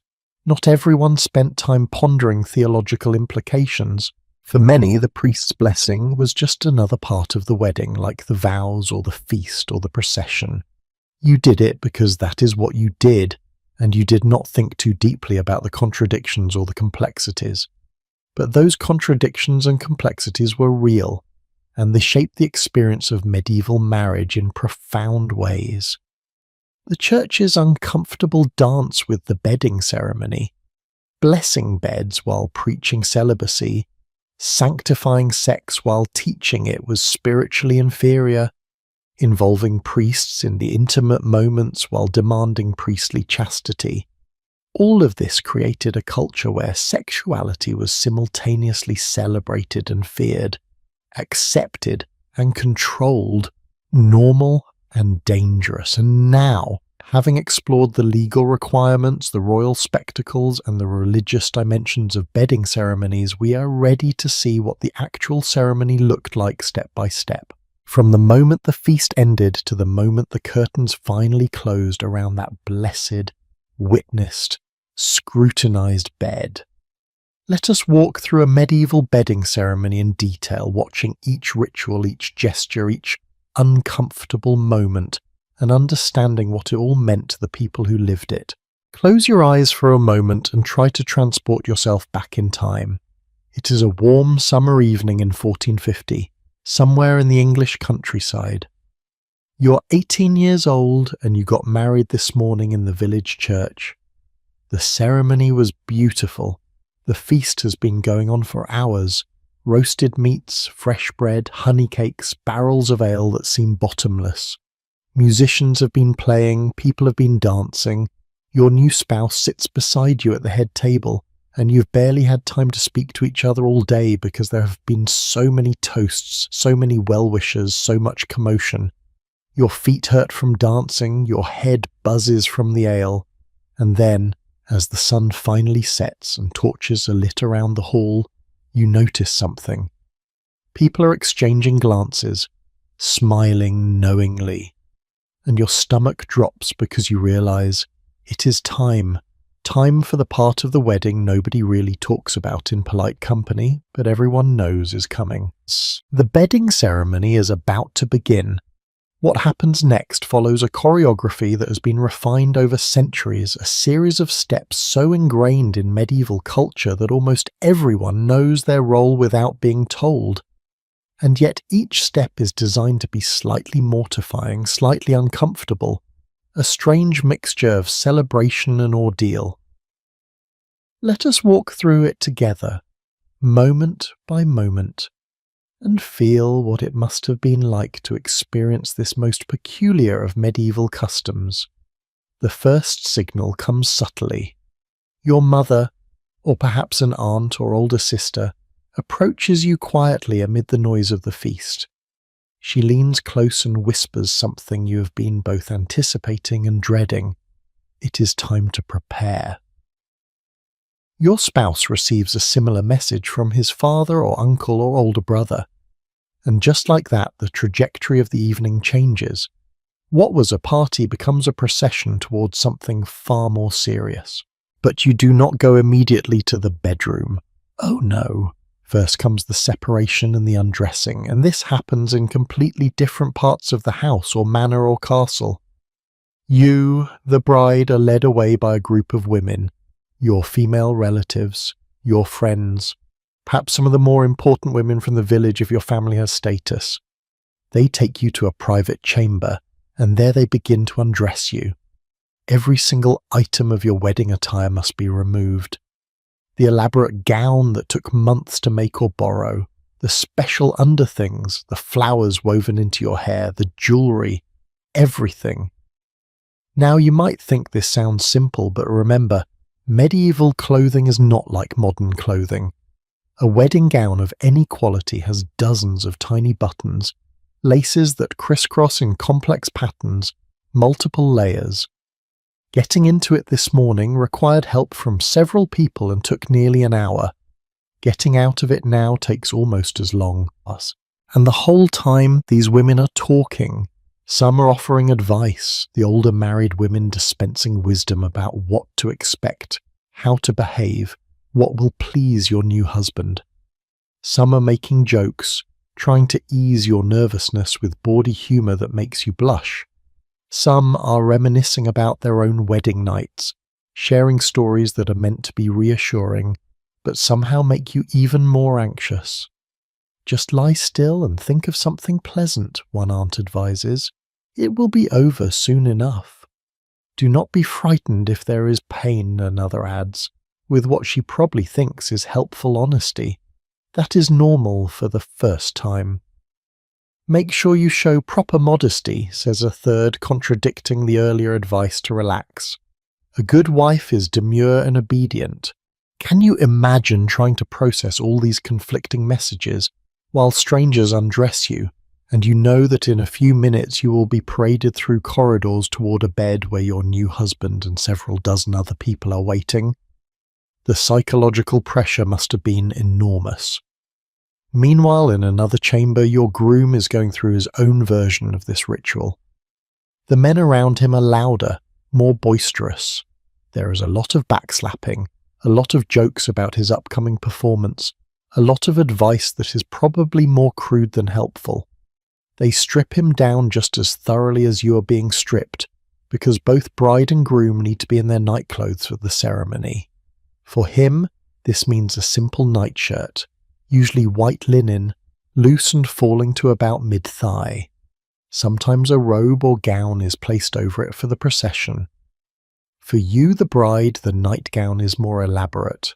It's been specially made or saved for this occasion, often embroidered with symbols of fertility, flowers, vines, sometimes small birds. It is designed to be both modest and romantic, covering you from neck to ankle, but made of fabric fine enough to be somewhat revealing. A veil is placed over your hair, sometimes covering your face. In some traditions, you're blindfolded until you reach the ben, though this was not universal. The symbolism of the veil is complex. It represents modesty and virginity, but also the mystery and revelation of the wedding night. Once both of you are properly dressed for bed, the processions form. This is where the ceremony becomes truly public, truly theatrical. Your group of women assembles in a specific order. The most respected woman, often the most recently married woman in your family or sometimes the oldest matriarch, leads. Behind her, you walk supported on either side by female attendants. Behind you come the other women, and some of them are carrying things: candles, cups of wine, baskets of flowers or herbs, blankets and pillows for the bed. It is a parade, essentially, moving through the halls of wherever you're staying. And here is the part that medieval accounts emphasize again and again. This procession is accompanied by music and singing, but not gentle romantic music. No, the songs are bawdy, explicit, often shockingly crude. They are old folk songs, passed down through generations, and they say things in very direct language about what is about to happen in that marriage bed. Some of the lyrics would make a modern person blush. They talk about body parts and activities with the frankness that is startling even today. And this is happening while you, a probably virginal young person, are being marched toward your wedding bed. The male procession, meanwhile, is even rowdier. Your groom is surrounded by his male friends and relatives, and they're singing the same kinds of songs, maybe louder, maybe with additional verses they're making up on the spot. Some accounts from 16th century Germany describe these processions as being accompanied by pipes, drums, and obscene noises, musicians playing instruments while men made deliberate vulgar sounds, all of it designed to be funny, to ease tension through humour, but also to be just a bit humiliating. The two processions converge at the bedroom door. And here, if the family is following the more elaborate traditions, something interesting happens. The leading woman from your procession and the leading man from the groom's procession pause. They ceremonially open the door together, symbolizing the joining of two families, the cooperation that will be needed to make this marriage work. Everyone else crowds in behind, filling the bedroom till it's packed with people, wall to wall, all talking, laughing, jostling for position. The bed itself is the centerpiece of all this activity. Remember, it has already been blessed by a priest. It has been prepared with fresh linens, special blankets, possibly those herbal sachets we discussed. In wealthier households, the bed might have been decorated specifically for this night. Flowers strewn across the pillows, special embroidered bed curtains hung, even the floorboards around it swept and perhaps scattered with rose petals or lavender. The bed is not just furniture at this moment. It is a stage, an altar, the focus of everyone's attention. You and your new spouse are led to the bed by your respective attendants. There is a specific protocol for this in many regions. The bride enters the bed from the left side, the groom from the right. Why? The symbolism goes back to biblical references about wives standing at their husband's right hand, though the practical effect is just to create a choreographed moment. You climb into the bed, or more accurately, you are helped into the bed, because the nightgown you're wearing is long and you are nervous and there are so many people watching. Your groom climbs in from the other side, equally awkward, equally watched. And now you're both sitting in bed, probably not even touching yet, while 20 or 30 or 40 people stand around staring at you. Your heart is pounding, you can feel every eye. The room smells of candle wax and herbs and too many people in too small a space. Someone is still singing in the background. Nervous laughter ripples through the crowd. Then comes the posset. Remember that blessed wine drink. A cup is brought forward, filled with the warm, spiced wine that is meant to fortify you both. Someone hands it to your groom first. He drinks, then passes it to you. The symbolism of sharing the cup is important. You are sharing your lives now, everything together. One cup, one bed, one future. The wine is sweet but strong, and you are grateful for it because your mouth is dry and your hands are shaking, and maybe, just maybe, the alcohol will help you feel less terrified. And then, the stocking game. This is the moment that medieval accounts describe with the most detail, probably because it was the most entertaining part for the spectators. Two groomsmen position themselves on one side of the bed, your side, sitting with their backs to you. Two bridesmaids position themselves on the other side, your groom's side, also sitting with backs turned. They each hold a stocking, one of yours and one of his, removed earlier during the undressing. The game is simple but chaotic. Each person takes a turn throwing the stocking backwards over their shoulder, trying to hit the person on the bed. If a groomsman hits you, the bride, he will supposedly be the next to marry. If a bridesmaid hits the groom, she will be the next bride. People take this semi-seriously, which means they throw hard, they aim as best they can despite having their backs turned, and sometimes the stockings hit you in the face, which everyone finds hilarious except possibly you. This goes on for several rounds. Stockings flying through the air, people shouting encouragement or mockery, laughter filling the room, and you are sitting there in your nightgown, being pelted with hosiery, trying to maintain some sense of dignity, wondering if this is really happening or if you have somehow stumbled into a fever dream. Eventually, mercifully, the stocking game ends. The attendants gather up the scattered stockings, the crowd settles down slightly, and now comes the moment that everything has been building toward. The bed curtains, those thick fabric panels that surround medieval beds for warmth and privacy, are slowly drawn closed. As they close, they create a cocoon around you and your new spouse, shutting out the faces, the candles, the noise. For the first time all day you are hidden from view, but you are not alone, not really, because on the other side of those curtains the crowd is still there. In some traditions they are supposed to leave immediately at this point, filing out quietly to let you have privacy. But in practice many stay. They move the party outside the bedroom door, where they continue singing, drinking, making noise. The reason given is innocent enough. The noise covers any sounds from inside the bedroom, preserving some modesty for the couple. But the effect is that you know, as you lie there beside someone you barely know, that dozens of people are waiting just outside, listening, speculating, waiting to see what happens. In 16th century Germany, according to the contemporary accounts, the guests specifically made the party so loud that the newlyweds could not be heard. They banged on pots, played instruments badly on purpose, sang at the top of their lungs. It was meant as a kindness, a way to give the couple some acoustic privacy, even if they could not have spatial privacy. But imagine trying to have an intimate moment while a cacophony rages just outside the door. The pressure to perform, to consummate the marriage quickly so the waiting crowd could finally disperse, must have been intense. And here we need to pause and acknowledge something. For many medieval newlyweds, this night was their first experience of sexual intimacy. They had not dated in any modern sense. They might have been formally betrothed for months or years, but courtship was heavily chaperoned. They certainly had not lived together, had not had any kind of physical relationship. Everything they knew about sex came from vague advice from watching farm animals, from whispered conversations and crude jokes.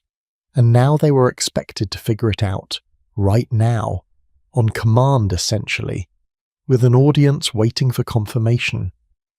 Some couples, overwhelmed by all of this, simply lay in that bed and talked, or cried, or fell asleep from exhaustion. Remember, they had been up since dawn for the wedding ceremony, had eaten and drunk heavily all day, were emotionally and physically drained. The assumption that consummation would happen immediately was not always accurate, but the couple could not really explain that to the waiting crowd without embarrassment. So often they would just stay in the bed for a decent interval, maybe an hour, maybe longer, and then emerge or signal somehow that the ceremony was complete. Other couples did attempt a consummation despite the horrible circumstances, and for them, especially for young brides who had been filled with terrifying stories about pain and blood, the experience could be traumatic. The combination of physical discomfort, psychological pressure, awareness of the crowd outside, and lack of any real privacy created conditions about as far from ideal as you could imagine. That many medieval marriages survived this beginning and went on to be functional. Even happy partnerships is actually remarkable when you think about what they had to overcome. In Scandinavian traditions, there was one additional element that made this even more complicated. After the couple had been in bed for a while, the prescribed time varied, but often it was about half an hour. The most distinguished guest at the wedding was supposed to enter the bedroom, approach the bed, and offer the couple food. This guest would carry a tray with special dishes, usually sweet cakes or pastries and more wine. The couple was expected to sit up, open the bed curtains slightly, and eat a small amount of this food while the distinguished guest watched. Then the guest would quickly eat something from the tray as well, symbolizing the joining of families through shared food, and finally leave, drawing the curtains closed again for the final time. Can you imagine? You've just been through this entire ordeal. You're finally alone with your new spouse. You're trying to figure out this whole marriage thing, and then someone knocks on the door and comes in with snacks. The psychological whiplash of that moment, from intimacy back to public performance and then back to intimacy again, must have been disorienting. But eventually, finally, the ceremony truly ended. The guests dispersed. The music stopped. The house or castle or manor grew quiet. And the bride and groom were genuinely left alone at last, sometimes for the first time in their entire acquaintance. What happened in those quiet hours after the ceremony ended? We can only imagine. Some couples probably talked, getting to know each other a bit, sharing their thoughts about the overwhelming day. Some probably fell immediately into exhausted sleep. Some attempted consummation if they had not already. And some just lay there in the darkness, processing everything, wondering what their new life together would be like. The morning would bring its own rituals, of course. The inspection of sheets, the expectation that the couple would appear at breakfast and face more jokes and comments, the beginning of their life as a married unit rather than two individuals. But those morning rituals, invasive as they could be, were nothing compared to the intensity of the bedding ceremony itself. Because the bedding ceremony was designed to be intense. It was meant to create witnesses, yes, but it was also meant to mark a transition. It was a liminal moment, a threshold crossing from one state of being to another. The discomfort was almost part of the point. It made the moment memorable, ensured that everyone present would remember exactly what they had witnessed if they ever needed to testify about it. The embarrassment and awkwardness were features, not bugs, of the system. And yet, despite all this, despite the invasiveness and the discomfort and the sheer mortifying spectacle of it all, most medieval couples went through with it. They endured it because it was expected, because it was traditional, because it was how marriage worked. Some probably hated every second. Others might have found comfort in the community involvement, in knowing that everyone they loved was celebrating their union even if the celebration took bizarre forms. And at least a few, the ones with particularly good senses of humour or particularly outgoing personalities, might have even enjoyed parts of it, might have laughed along with the jokes, might have thrown themselves into the performance aspect of it. But whether they loved it or hated it, they went through it. And in doing so, they participated in a ritual that bound them not just to each other, but to their community, their family, their social world. The bedding ceremony was uncomfortable, but it was also communal. It was invasive, but it was also inclusive. It was mortifying, but it was also memorable. And for all its strangeness, it served purposes that made sense to the people of that time. Legal validation, social integration, communal celebration of new beginnings. Now, having walked through each awkward, uncomfortable step of a typical bedding ceremony, we are ready to confront perhaps the most disturbing question of all. What happened when the witnesses did not just watch the procession and the bed preparation, but actually stayed to witness the consummation itself? When privacy disappeared completely, and the most intimate moments became truly, horrifyingly public. Those rare but documented cases push the boundaries of what we can comprehend, and yet they happened. Let us explore these extreme situations and understand why, in some circumstances, medieval people believed even this ultimate invasion of privacy was necessary. There are some historical truths that make us deeply uncomfortable, that challenge our ability to understand how people in the past thought and lived. What I am about to describe is one of those truths. In most of the bedding ceremonies we have discussed, witnesses saw the couple enter the bed, watch the rituals, and then departed, leaving the newlyweds alone for the actual consummation. But in some cases, rare, but documented and verified through multiple historical sources, the witnesses did not leave. They stayed. They remained in the room, behind the bed curtains or standing nearby, and they listened. Sometimes they even watched. And the question we need to ask ourselves is not just how could this happen, but why did people think this was necessary? Because understanding that why is the only path to truly comprehending medieval marriage and the desperate need for certainty in a world without our modern systems of proof. Let us begin with the most extreme case I have found in historical records, one that still has the power to shock us nearly 500 years later. The year is 1540. The place is England. King Henry VIII, yes, that Henry VIII, the one who famously had 6 wives, has just married his 4th wife, Anne of Cleves. This is a political marriage, arranged to create an alliance between England and the German Protestant states. Henry has never met Annie in person before the wedding. He has only seen a flattering portrait painted by Hans Holbein. When Anne finally arrives in England and Henry meets her, he is disappointed. He finds her unattractive, calls her a Flanders mare behind her back, but the political situation is delicate and he goes through with the wedding anyway. The wedding night is a disaster. Henry, who is 48 years old at this point, overweight, suffering from a painful ulcerated leg, and clearly not attracted to his new wife, either cannot or will not consummate the marriage. And this becomes a massive problem because without consummation, the marriage can be annulled. Within months, Henry is already looking for a way out, already infatuated with a young lady in waiting named Catherine Howard, who will become his fifth wife. But to annul the marriage to Anne, he needs proof that it was never consummated. And here is where it gets truly invasive. During the annulment proceedings, several of Anne's ladies in waiting were questioned under oath about the wedding night and the nights that followed. These women had slept in the same chamber as Anne, had been present in the room or in adjoining spaces, had seen and heard, or notably had not seen or heard, what happened between the king and his new queen. Their testimony was extraordinarily explicit. They described how Anne seemed confused about what should happen, how Henry would come to bed and lie beside her, but nothing more.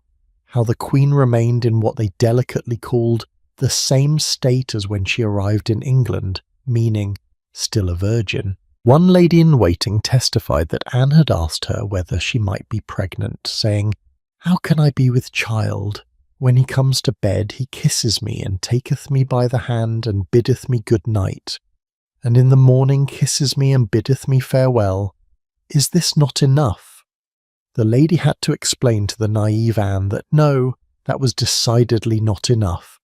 These intimate details discussed in court, recorded by clerks, became part of the historical record because the ladies in waiting had been there, had witnessed or failed to witness consummation. Now, these ladies were not in the bed itself, were not directly watching the king and queen, but they were close enough to know what was or was not happening, and their presence, their ability to testify, was considered completely normal and necessary for a royal marriage of this importance. The fact that Anne's most intimate moments, or lack thereof, could be scrutinized by her servants and then discussed in public legal proceedings might seem shocking to us, but it was standard practice for royalty and high nobility.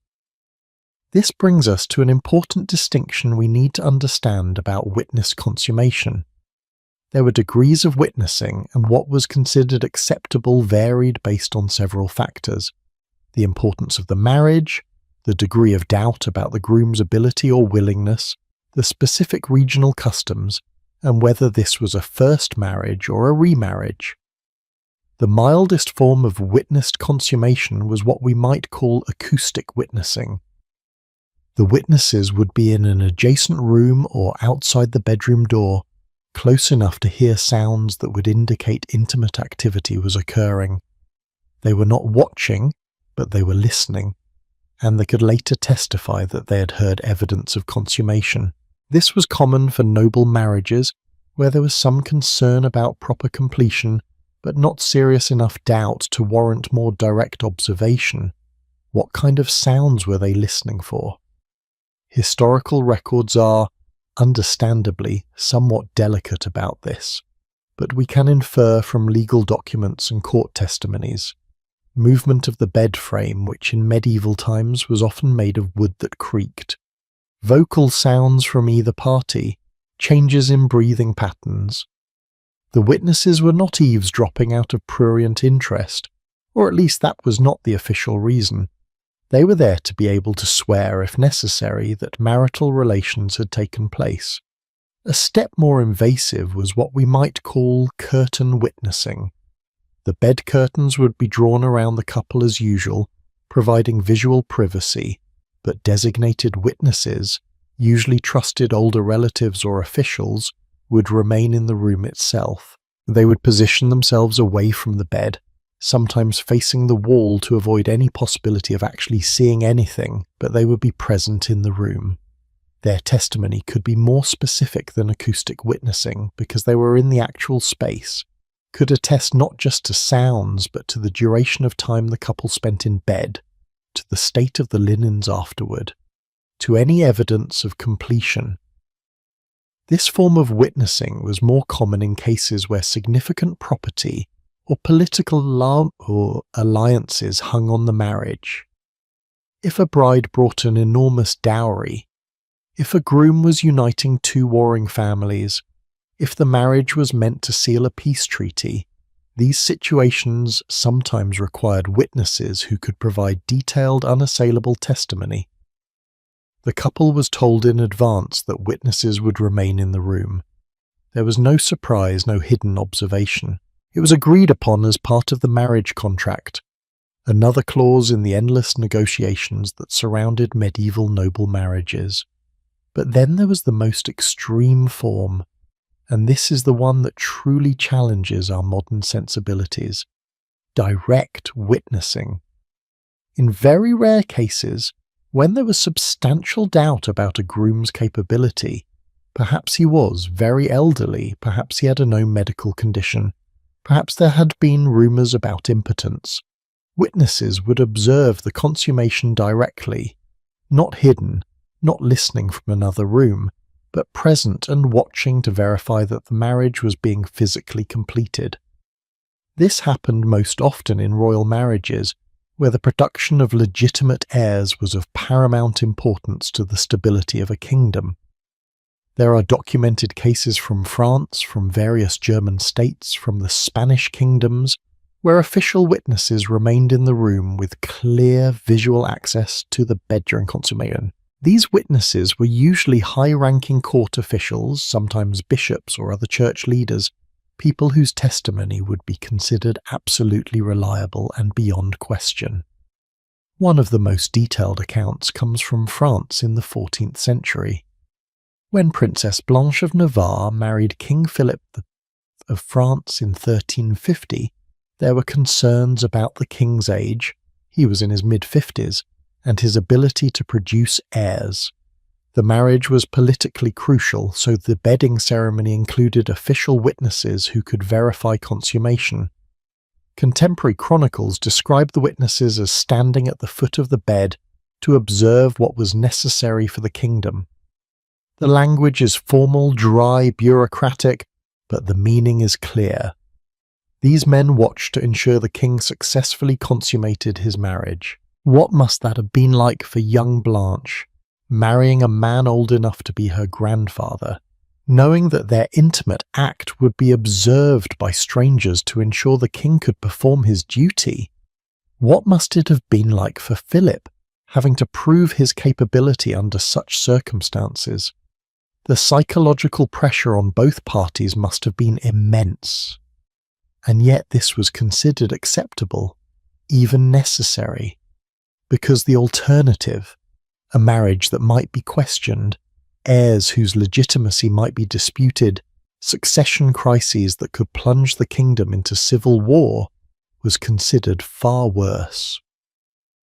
There is another dimension to this witness consummation that we need to address, as uncomfortable as it is. In some cases, the witnesses were there not just to verify that consummation happened, but to verify that it was the couple themselves who consummated the marriage, not stand-ins or substitutes. There were apparently concerns in some arranged marriages where the groom was repugnant to the bride or vice versa, that one party might arrange for a substitute to complete the act. A handsome servant might take the groom's place in a darkened room. An attractive lady-in-waiting might substitute for an unwilling bride. This sounds like something from a Shakespeare comedy, and indeed, bed tricks and substitutions were common plot devices in medieval and Renaissance literature. But the reason these stories resonated with audiences is that they reflected real fears and occasionally real attempts at deception. Having witnesses who could verify the identity of both parties, who could testify, "Yes, I saw the king himself," or "Yes, I can confirm it was the princess," protected against this form of fraud. The legal implications of witnessed consummation were enormous. These witnesses could be called upon years or even decades later to testify about what they had observed. Their memories of that one night could determine whether children were legitimate heirs, whether a widow had the right to claim her dower, whether a marriage could be annulled. The witnesses understood the gravity of their role.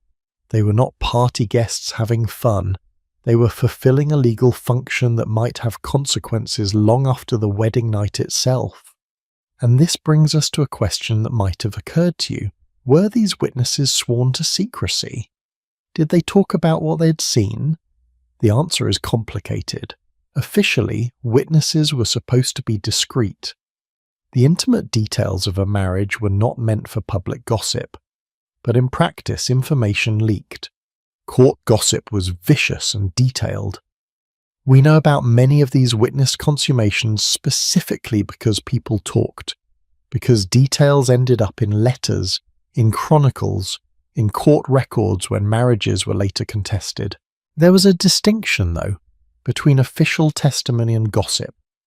A witness might be required to give explicit testimony in a legal proceeding, describing what they saw, what they heard, how long the couple was together, what state the bed was in afterward, but the same person would be expected to be much more circumspect in casual conversation. Violating this discretion could result in social ostracism or even legal penalties in some cases.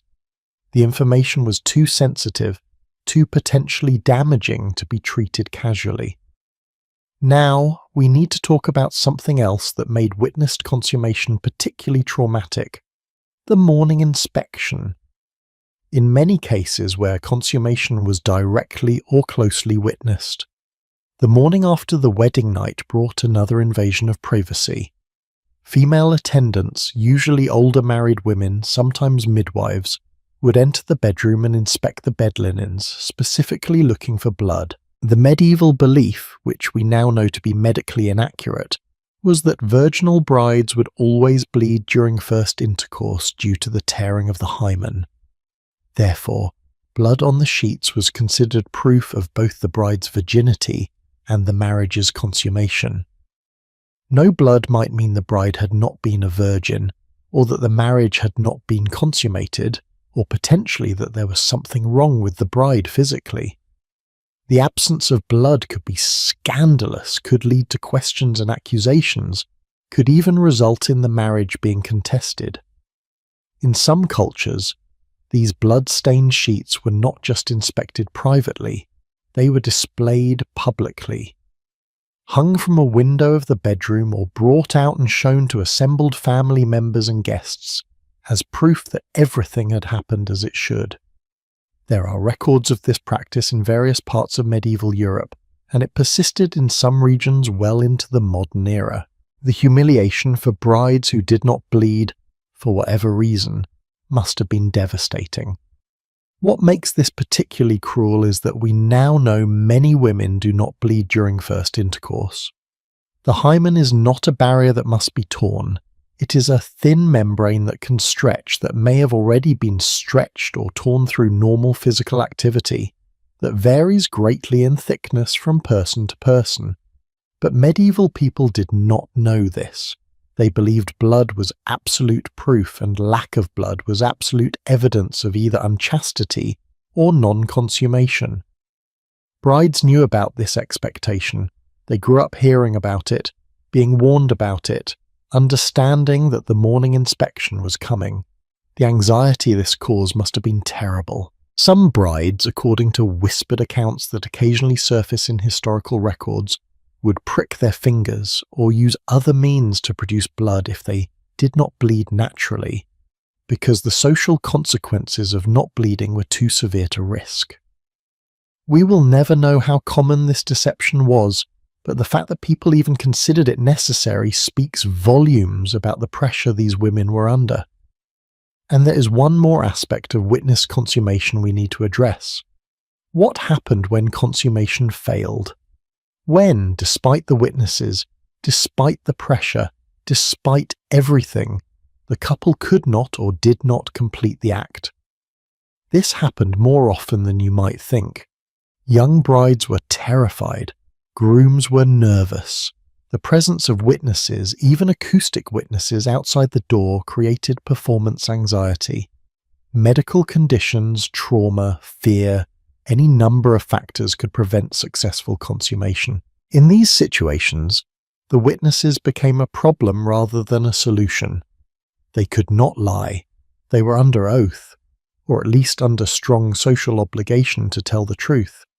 If they had to testify that no, they did not hear sounds of consummation, no, the couple did not seem to be intimate, then the marriage was in jeopardy. The couple might be given another chance, another night, with the understanding that witnesses would be present again. But if consummation continued to fail, the marriage could be annulled, or the blame could fall heavily on one party, usually the groom, accused of impotence, which was socially devastating, or the bride accused of being unwilling or physically unable, which was equally shameful. There are heartbreaking cases in historical records of marriages that failed because of this pressure, this observation, this complete lack of privacy. Young couples who might have eventually figured things out in their own time, in their own way, instead fell apart under the scrutiny. The very system designed to ensure marriages were completed sometimes ensured they fell apart. So why, despite all this trauma, despite the obvious psychological harm, did witnessed consummation persist? Because the alternative from a medieval perspective was worse. A marriage that could be questioned was a marriage that could destabilize families, properties, kingdoms. Witnessed consummation was horrible, but it was predictable. It created certainty. And in a world of tremendous uncertainty, where infant mortality was high, where wars and plagues could destroy dynasties, where political alliances were fragile, certainty was precious, even if the price of that certainty was the couple's dignity and privacy. The witnesses who stayed, who saw and heard the most intimate moments of others' lives, carried that knowledge with them. They became living records of marriages, walking archives of legitimacy. Their memories and their willingness to testify made them powerful figures, sometimes uncomfortably powerful. They could destroy reputations with a few words. They could validate or invalidate claims to inheritance. They held information that could change the course of history, and yet most of these witnesses were not cruel people. They were doing what their society asked of them, fulfilling a role they saw as necessary and important. They probably did not enjoy the awkwardness any more than the couples did. But they understood, or believed they understood, that marriage was too important to leave to trust, that the stakes were too high to allow any doubt or uncertainty. So they stayed. They watched. They remembered. And centuries later, their testimonies still exist in archives, reminding us of a time when privacy was a luxury that important marriages simply could not afford. Now, having explored the most extreme, most invasive forms of bedding ceremonies, we are ready to step back and look at how this custom varied across different social classes. Because everything we have discussed so far has focused mainly on nobility and royalty, the people whose marriages were documented, whose ceremonies were recorded. But what about everyone else? What about the merchants and craftspeople and farmers who made up the vast majority of medieval Europe's population? How did they handle bedding ceremonies when they did not have palaces, or armies of servants, or political alliances at stake? The answer reveals fascinating differences in how the same custom could be adapted to very different circumstances and resources. Walk through any medieval village on a wedding day, and you would see something remarkable. The same custom, the bedding ceremony, being celebrated in ways so different they almost seem like entirely separate traditions. In the manor house on the hill, a noble bride might be preparing for an elaborate ceremony with dozens of witnesses, blessed beds, and imported wine. Meanwhile, down in the village, a farmer's daughter might be facing her own bedding ceremony with just a handful of neighbours, a borrowed blanket, and a cup of local ale. Same custom, same fundamental purpose, but the experience separated by a chasm as wide as the social classes themselves. This divide reveals something fascinating about medieval society, how even the most intimate customs were shaped by wealth, status, and access to resources. Let us explore how bedding ceremonies looked across the social spectrum, from the poorest peasants to the wealthiest merchants, and discover what these differences tell us about life in medieval Europe. At the very bottom of the social ladder were the peasants, the serfs and tenant farmers, who worked the land and made up perhaps 70 to 80% of medieval Europe's population. Their weddings, and therefore their bedding ceremonies, were stripped down to the absolute essentials by necessity. These people lived on the edge of survival. A bad harvest could mean starvation. A sickness could devastate a family. They did not have resources for elaborate ceremonies, expensive beds, or lengthy celebrations, but they still needed to get married, still needed their marriages to be recognized and valid, still needed witnesses to prove consummation had occurred. So what did a peasant bedding ceremony look like? Let us imagine one, based on descriptions from church court records and manor rolls that occasionally documented peasant life. The wedding itself would likely happen on a Sunday after church service because that was the one day peasants did not have to work in the fields. The local priest would perform the ceremony, a simple exchange of vows, probably at the church door rather than inside, because the interior of the church was reserved for more important occasions. There might be a small celebration afterward, but nothing elaborate. Perhaps some bread and cheese shared among family and close neighbours. Perhaps a barrel of weak ale, if the family could afford it. As evening approached, the bride and groom would make their way to their new home, which might be a single-room cottage with a dirt floor and a thatched roof. The bed would not be a carved masterpiece with silk curtains.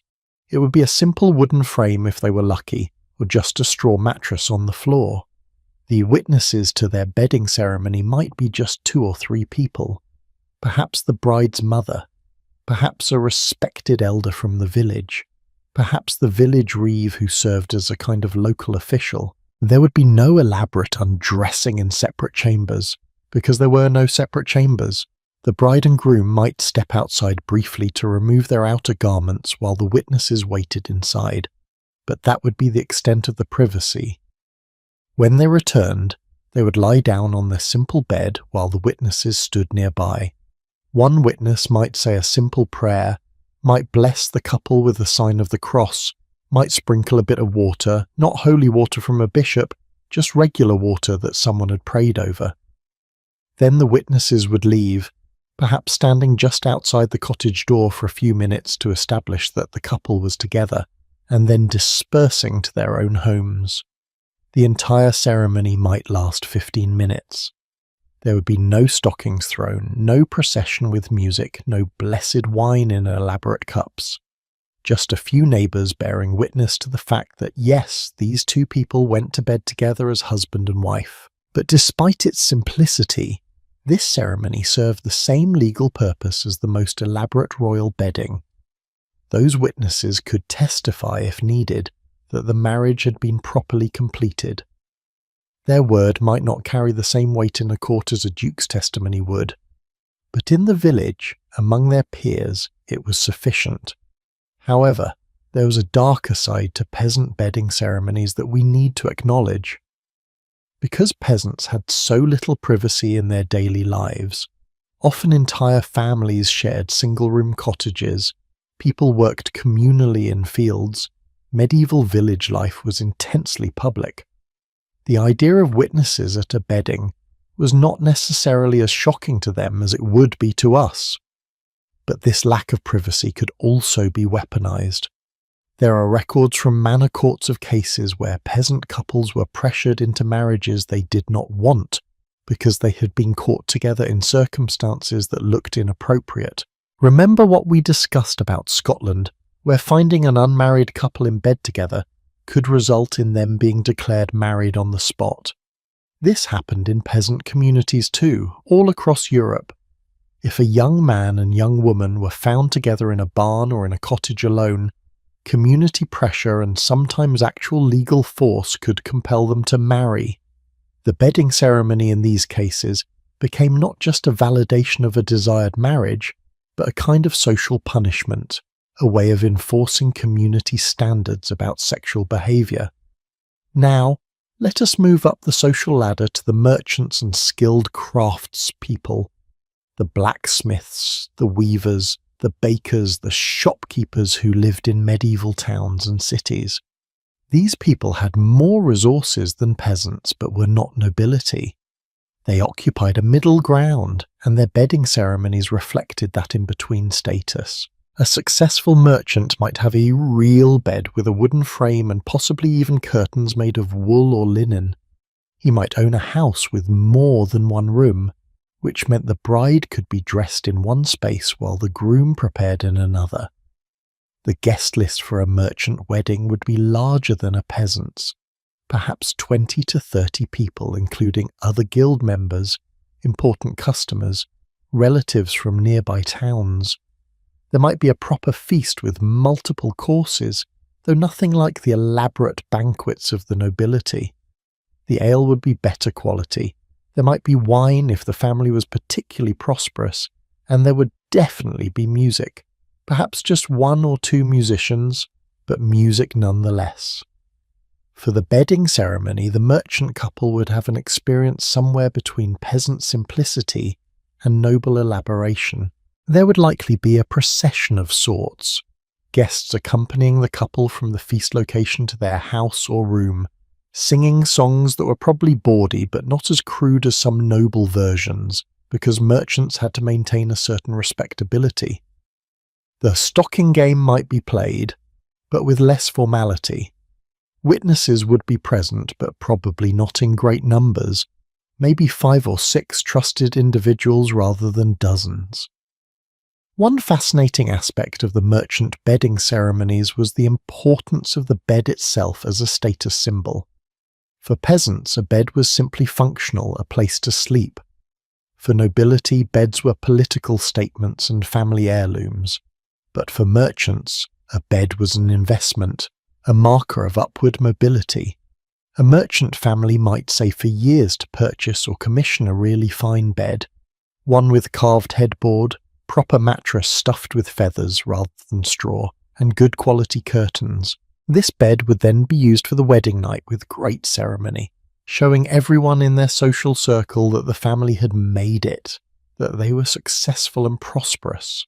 In some merchant communities, particularly in wealthy trading cities like Venice or Florence or Bruges, there was actually a tradition of lending or renting special wedding beds for important marriages. Families who owned particularly fine beds might loan them to friends or business associates for their children's weddings, for a price or as a favour. This meant that even a family of modest means might have their bedding ceremony in a truly impressive bed, one that elevated the entire occasion. The guests at the ceremony would recognise the bed, would know whose it was, and the implicit message was clear. This family is connected to important people. They have friends in high places. This marriage is backed by the community. But merchant bedding ceremonies also had a practical business-like quality that set them apart from both peasant and noble traditions. Merchant marriages were often business arrangements, uniting 2 trading families, combining resources, creating partnerships.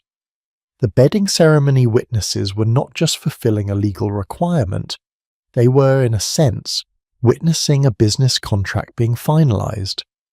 Some of these witnesses might be fellow guild members who had a direct financial interest in the marriage, working out because it affected guild business or trade relationships. There are records from German merchant guilds of witnesses to bedding ceremonies signing actual documents afterward, formal statements that they had witnessed the couple being bedded together. These documents would be filed with guild records or town records, creating a paper trail that could be referenced years later if questions arose about the legitimacy of children or the validity of business partnerships that had been formed on the basis of the marriage. The merchants, in other words, were treating the bedding ceremony as a legal transaction that needed proper documentation, bringing their business sensibilities into even this intimate realm. Moving up another rung on the social ladder, we come to the lower nobility, knights, barons, minor lords who had titles and land but were not part of the highest aristocracy. These people faced an interesting challenge. They wanted to maintain the dignity and ceremony appropriate to their noble status, but they often lacked the resources to match truly wealthy nobles. Their bedding ceremonies became exercises in creative status display, showing that they belonged to the noble class even if they were not at its pinnacle. A minor noble might have only 1 or 2 good beds in their entire manor house. One would be the lord's bed, and it would be used for important occasions, including weddings.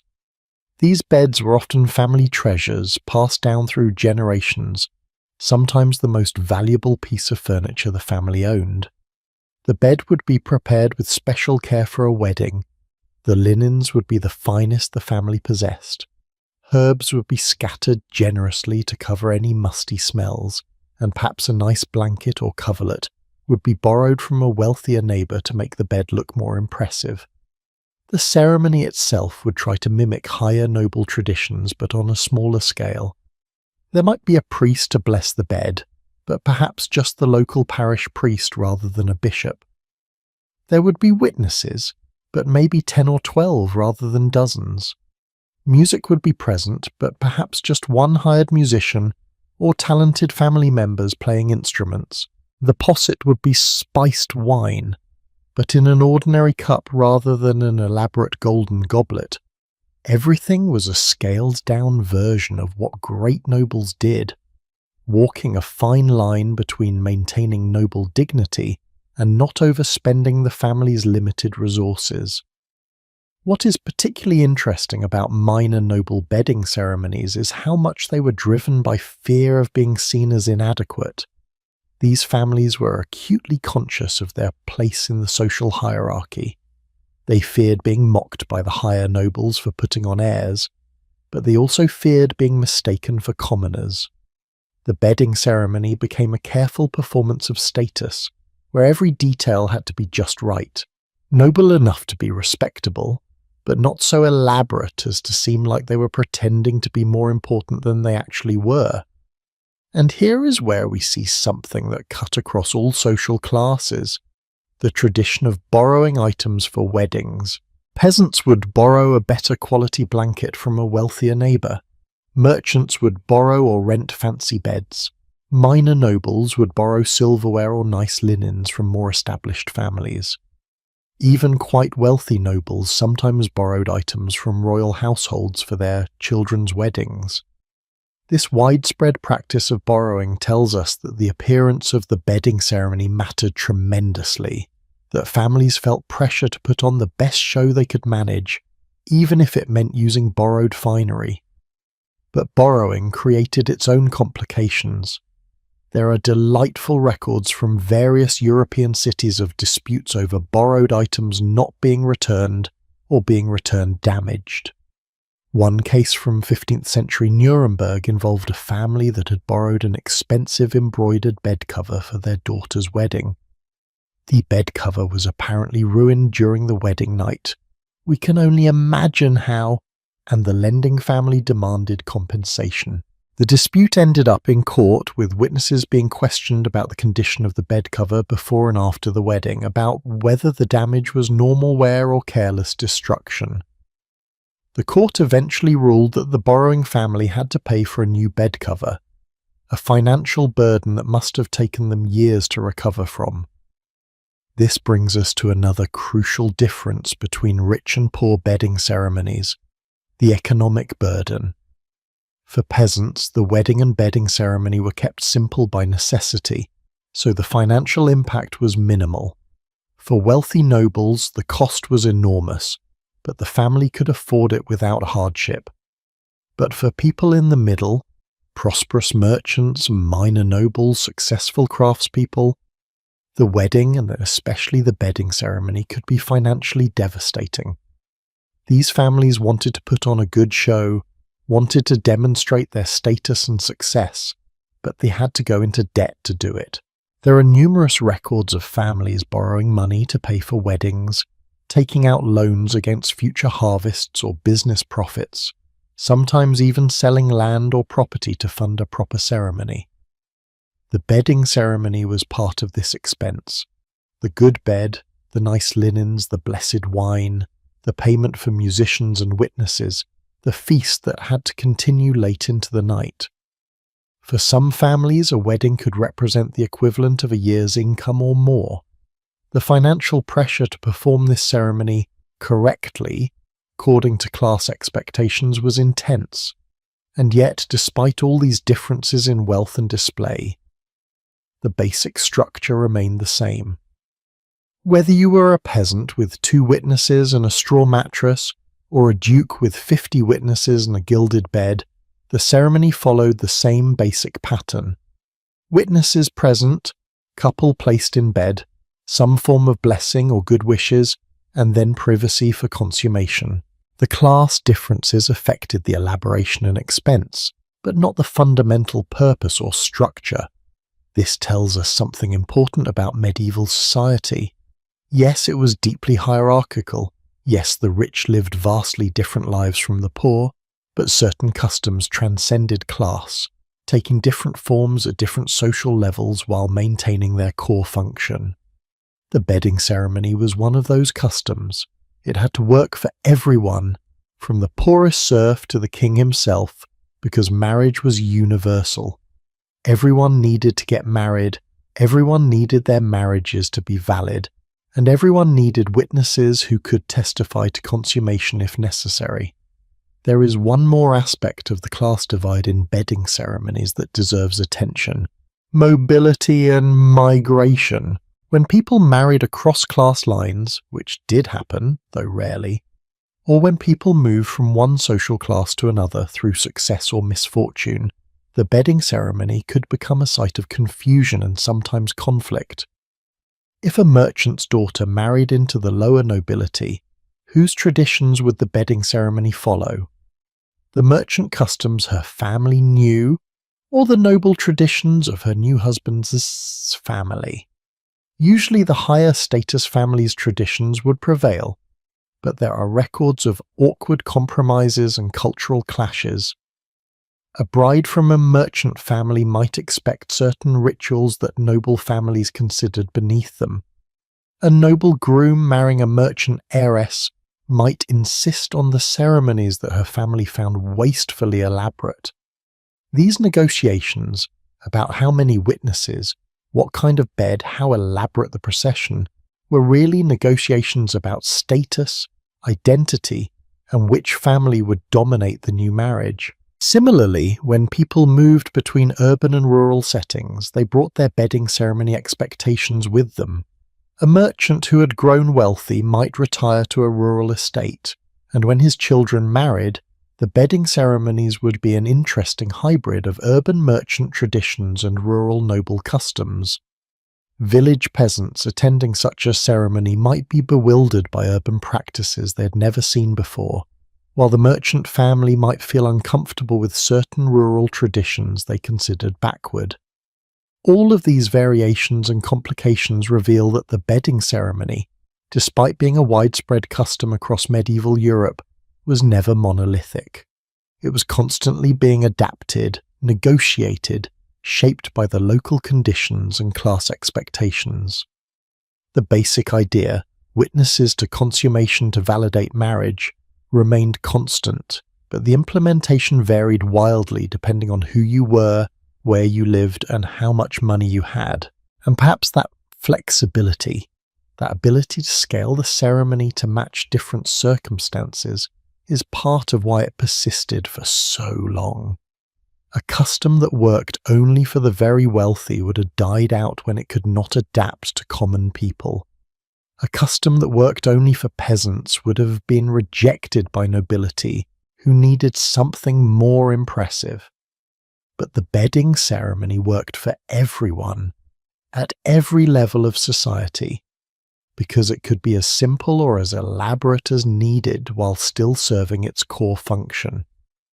Now that we have seen how the ceremony varied across social classes, how wealth and status shaped the experience in profound ways, we are ready to confront another aspect of this tradition: resistance. Because not everyone accepted bedding ceremonies willingly. Not every bride and groom meekly submitted to having witnesses in their bedroom.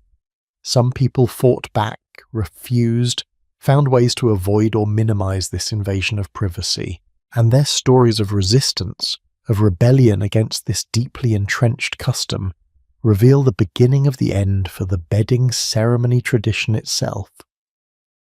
There is something quietly heroic about the moment when someone looks at a centuries-old tradition, a custom so entrenched that everyone assumes it is inevitable, and simply says, "No, not tonight, not in my bedroom." In the long history of bedding ceremonies, most couples submitted because they saw no alternative. But some resisted, some fought back, some found creative ways to avoid the most invasive aspects of this custom. And their stories of defiance, small and large, help us understand how traditions that seem immovable can eventually crack and crumble when enough people decide they have had enough. Our first rebel is a king. The year is 1625, and Charles Stuart, newly crowned as King Charles I of England, has just married Princess Henrietta Maria of France. This is a major political marriage, uniting Protestant England with Catholic France, and expectations for proper ceremony are high. The wedding feast has been magnificent. The guests are assembled. The traditional bedding ceremony is about to begin, with all its elaborate ritual and dozens of noble witnesses, and then Charles does something that shocks everyone present. He walks to the door of the bedchamber, steps inside with his new bride, and bars the door from the inside. He physically locks out the witnesses.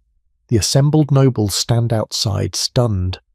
This is not how it is done. This is not how a king behaves. But Charles has made his decision, and no amount of protest will change it. Why did Charles refuse the bedding ceremony? Contemporary accounts suggest several reasons.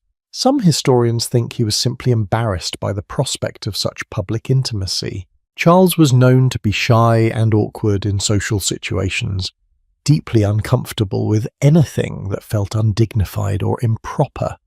The idea of being watched, even symbolically, might have been intolerable to him. Others suggest that he was making a political statement, asserting his royal prerogative to do as he pleased regardless of tradition. Still others think Henrietta Maria, his strong-willed French bride, might have objected to the ceremony, and Charles supported her wishes. Whatever the reason, Charles set a precedent. He was a king, the most powerful person in England, and he had refused the bedding ceremony. If a king could say no, could not other people start questioning whether this custom was really necessary? But here is the fascinating and somewhat depressing part. Despite Charles's refusal, despite his royal example, the bedding ceremony continued in England for another century. It remained prevalent across all social classes, just as elaborate and invasive as before. One king's resistance was not enough to end a tradition that was woven into the social fabric of an entire continent. Charles was not the first person to resist, though he might have been the most prominent. Church records and court documents from across medieval Europe occasionally mention couples who refused the proper bedding or who did not permit witnesses as is customary. These brief mentions hint at small rebellions that have been mostly lost to history. A bride who locked herself in her room and would not come out. A groom who sent the witnesses away forcefully. A couple who simply disappeared after the feast, slipping away to consummate their marriage privately before anyone could organize a bedding ceremony. What happened to these rebels? The consequences varied. For commoners, refusing the bedding ceremony could result in their marriage being questioned. If no witnesses could testify to the bedding, later disputes about legitimacy or inheritance could be much harder to resolve. the couple was taking a risk, gambling that their marriage would never be challenged, that they would never need those witnesses. For some, this gamble paid off. They lived their lives without incident, and the lack of bedding ceremony witnesses never mattered. For others, it came back to haunt them years later, when a dispute arose and they had no witnesses to call upon. For nobility, refusing the bedding ceremony could cause a minor scandal, but was less likely to have serious legal consequences. Noble families had other ways to establish legitimacy: documented contracts, multiple forms of property records, witnesses to other aspects of the marriage. A noble couple who refused the bedding might face gossip and disapproval, but they were unlikely to have their marriage declared invalid because of it. There were also couples who participated in bedding ceremonies but found creative ways to minimize the invasion. Some would allow witnesses to see them enter the bed, would go through all the ceremonial steps, but would use heavy bed curtains and stay completely clothed under the covers, waiting until the witnesses left before actually undressing. Others would time everything carefully, calculating exactly how long they needed to stay in the bed to satisfy the witnesses before the guests would finally disperse. Few clever couples reportedly arranged to have an emergency arise shortly after the bedding began. A sudden illness, an urgent message, some crisis that required the witnesses to leave immediately. One particularly amusing account from 16th century France describes a bride who, after being placed in the marriage bed with her new husband, promptly announced that she needed to use the privy, immediately, urgently. The witnesses, caught between the requirements of ceremony and basic human decency, had to let her leave the bed. She took her time, and when she finally returned, the awkward momentum of the ceremony had been broken. The witnesses were tired and uncomfortable and mostly just wanted to leave. The couple was able to shorten the whole ordeal considerably through this simple act of biological rebellion. But perhaps the most interesting form of resistance was negotiation. Before some marriages, particularly among wealthy merchants and lower nobility, the terms of the wedding ceremony would be negotiated as part of the marriage contract. These contracts might specify how many witnesses could attend the bedding, exactly which individuals would be allowed, how long they could stay, what they could and could not do. In effect, couples were creating boundaries using legal agreements to limit the invasiveness of a custom they could not eliminate entirely. These pre-negotiated bedding ceremonies reveal something important. Even in medieval times, even when this custom was at its height, people understood that it was uncomfortable and wanted to minimize that discomfort if possible. They were not blindly following tradition. They were negotiating, compromising, trying to balance social expectations with personal dignity. A couple might agree to allow 5 witnesses instead of refusing witnesses entirely. They might agree to the ceremony but insist it last no more than 15 minutes. They might allow certain respected elders to witness but forbid young relatives who might gossip. Church officials occasionally found themselves in the middle of these negotiations, and their responses reveal the tension between tradition and changing attitudes. Some priests insisted on the full traditional ceremony, arguing that anything less would invalidate the marriage or at least make it questionable. Others were more flexible, recognizing that forcing unwilling couples through an ordeal might do more harm than good. There are records of bishops issuing guidance to priests about how to handle couples who objected to bedding ceremonies, essentially creating bureaucratic procedures for resistance. One such guideline from a 15th century German diocese specified that if a couple objected to a bedding ceremony, the priest should first attempt to explain why it was important and necessary. If the couple still objected, the priest could perform a modified ceremony with minimal witnesses, just 2 instead of many, and abbreviated rituals. If the couple absolutely refused even this minimal ceremony, the priest should document their refusal in writing, have them sign the document, and proceed with recording the marriage anyway. This created a paper trail showing that the couple had been offered the traditional ceremony and had consciously chosen to refuse it. This kind of documented refusal was actually a form of legal protection, both for the couple and for the church. It meant that if someone later challenged the marriage, the couple could not claim they had never been offered a proper bedding ceremony. And it meant the church could not be accused of failing to offer the traditional rites. Everyone's interests were protected through paperwork, which is a very medieval solution to a delicate problem. The resistance to bedding ceremonies also took the form of parody and humour. In some regions, particularly in France and parts of Italy, there developed traditions of mock bedding ceremonies where the invasive aspects were exaggerated to the point of absurdity. During carnival seasons or other festivals, young people would stage fake weddings with deliberately ridiculous bedding ceremonies, perhaps 50 witnesses crowding into a tiny room, or witnesses offering the couple absurd items like onions instead of wine, or conducting the ceremony in Pig Latin.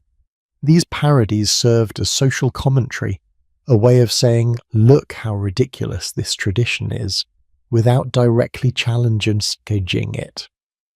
Humour was a safe way to express discomfort with the custom. You could laugh at the absurdity of throwing stockings at a couple in bed.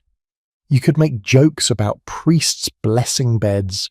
You could create parodies of the ceremony. And all of this was acceptable because it was framed as entertainment. But underneath the humour was genuine critique, a sense that this custom had become too invasive, too uncomfortable, too out of step with changing ideas about privacy and dignity.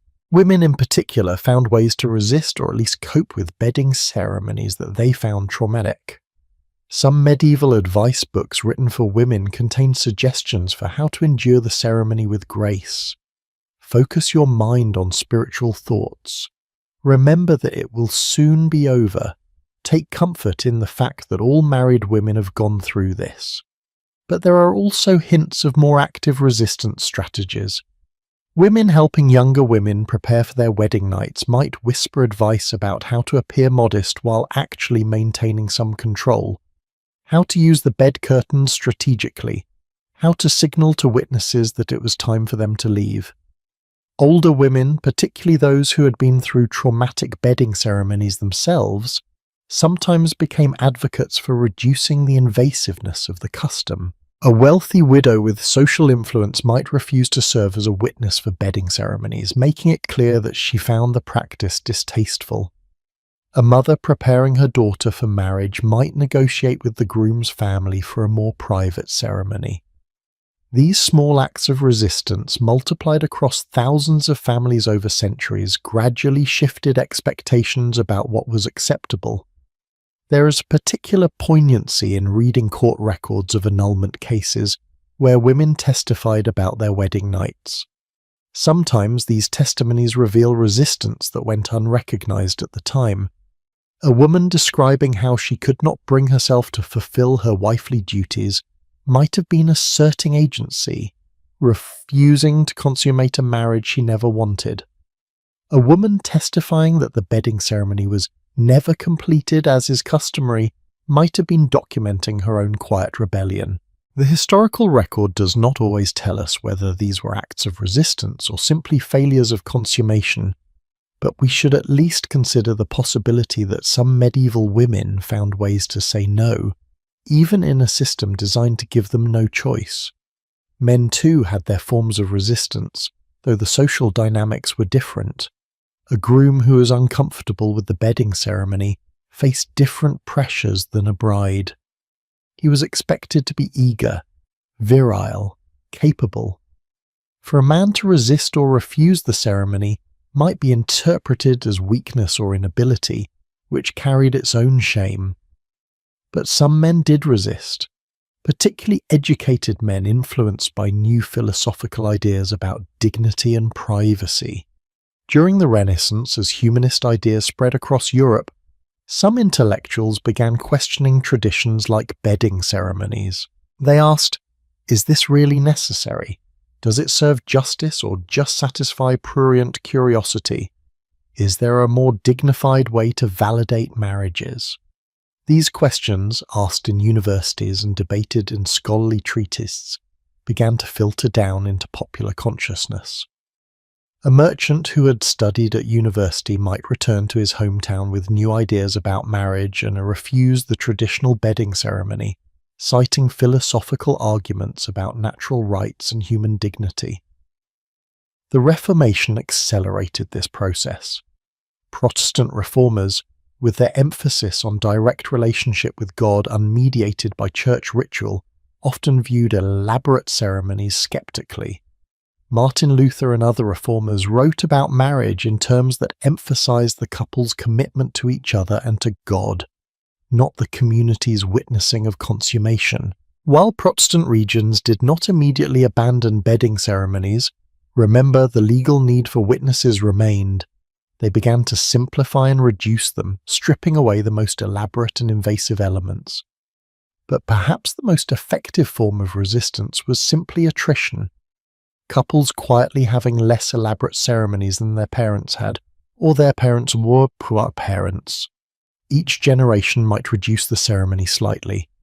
A family that once had 20 witnesses might have only 12.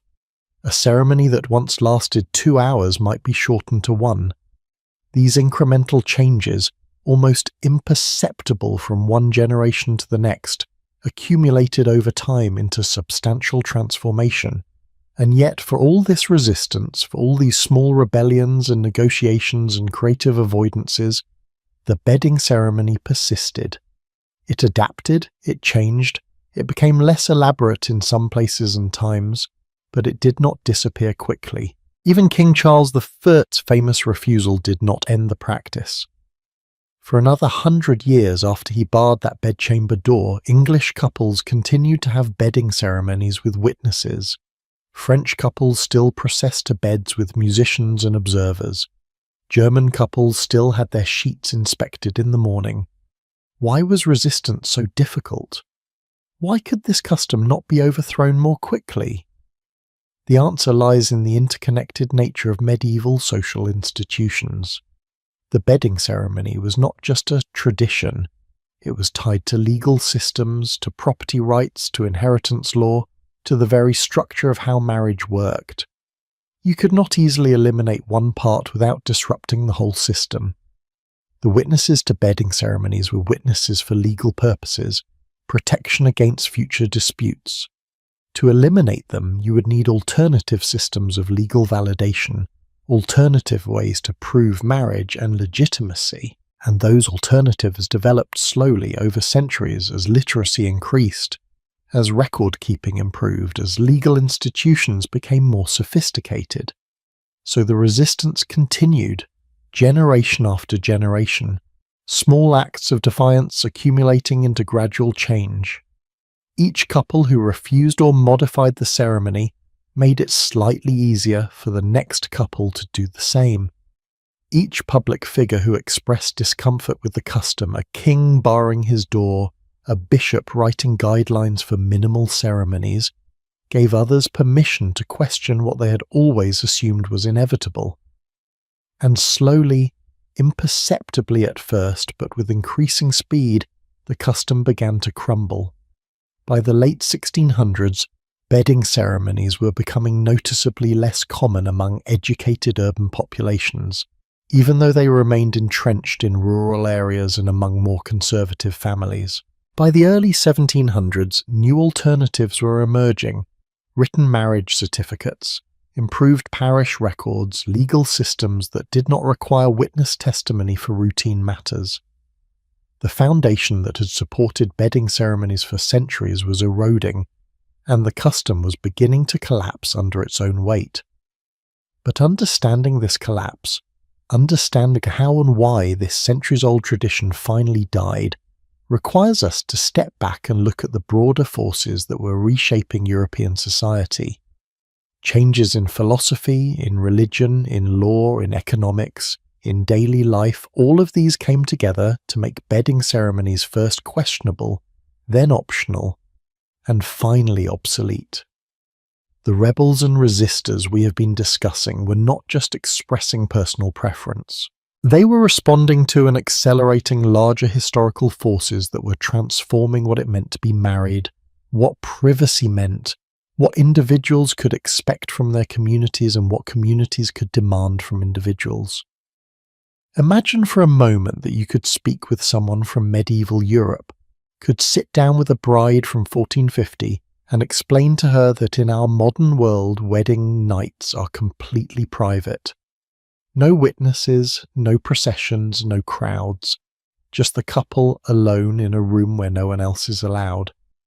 How do you think she would react? Would she be relieved, grateful, or would she perhaps feel a bit frightened, wondering how such a marriage could possibly be valid without witnesses, how anyone would know it had truly been completed? This thought experiment reveals something profound. What we consider normal privacy, what we assume is a universal human need, is actually a relatively recent invention. The medieval concept of privacy was fundamentally different from ours, and understanding that difference is the key to comprehending how bedding ceremonies could ever have seemed acceptable, even necessary. Let us start with the most basic fact. Medieval people did not live private lives in any sense that we would recognize. Privacy as we understand it, the right to be alone, to have spaces and moments that belong only to you, to control who sees you and when, simply did not exist for most of human history. It is a modern concept, born from specific historical developments, and its absence shaped every aspect of medieval life in ways that are difficult for us to fully grasp. Consider the medieval house, even for relatively wealthy families. What we call rooms in the modern sense, enclosed spaces with specific purposes, doors that lock, designated for particular activities, were rare. Instead, medieval houses were organized around great halls, large open spaces where multiple activities happened simultaneously. Eating, working, socializing, even sleeping often happened in the same physical space, just at different times of day. Servants slept in the same rooms as their masters, sometimes on the floor beside the great bed. Children shared sleeping spaces with parents and siblings. Guests staying overnight would be accommodated wherever space could be found, often in rooms already occupied by family members. Even wealthy nobles, living in castles and manor houses, had limited privacy. A noble's bedchamber might have a door, yes, but that door was rarely closed and almost never locked. Servants came and went constantly, bringing water, stoking fires, delivering messages, helping with dressing and undressing. The concept of a bedroom as a private sanctuary where you could be alone with your spouse did not exist.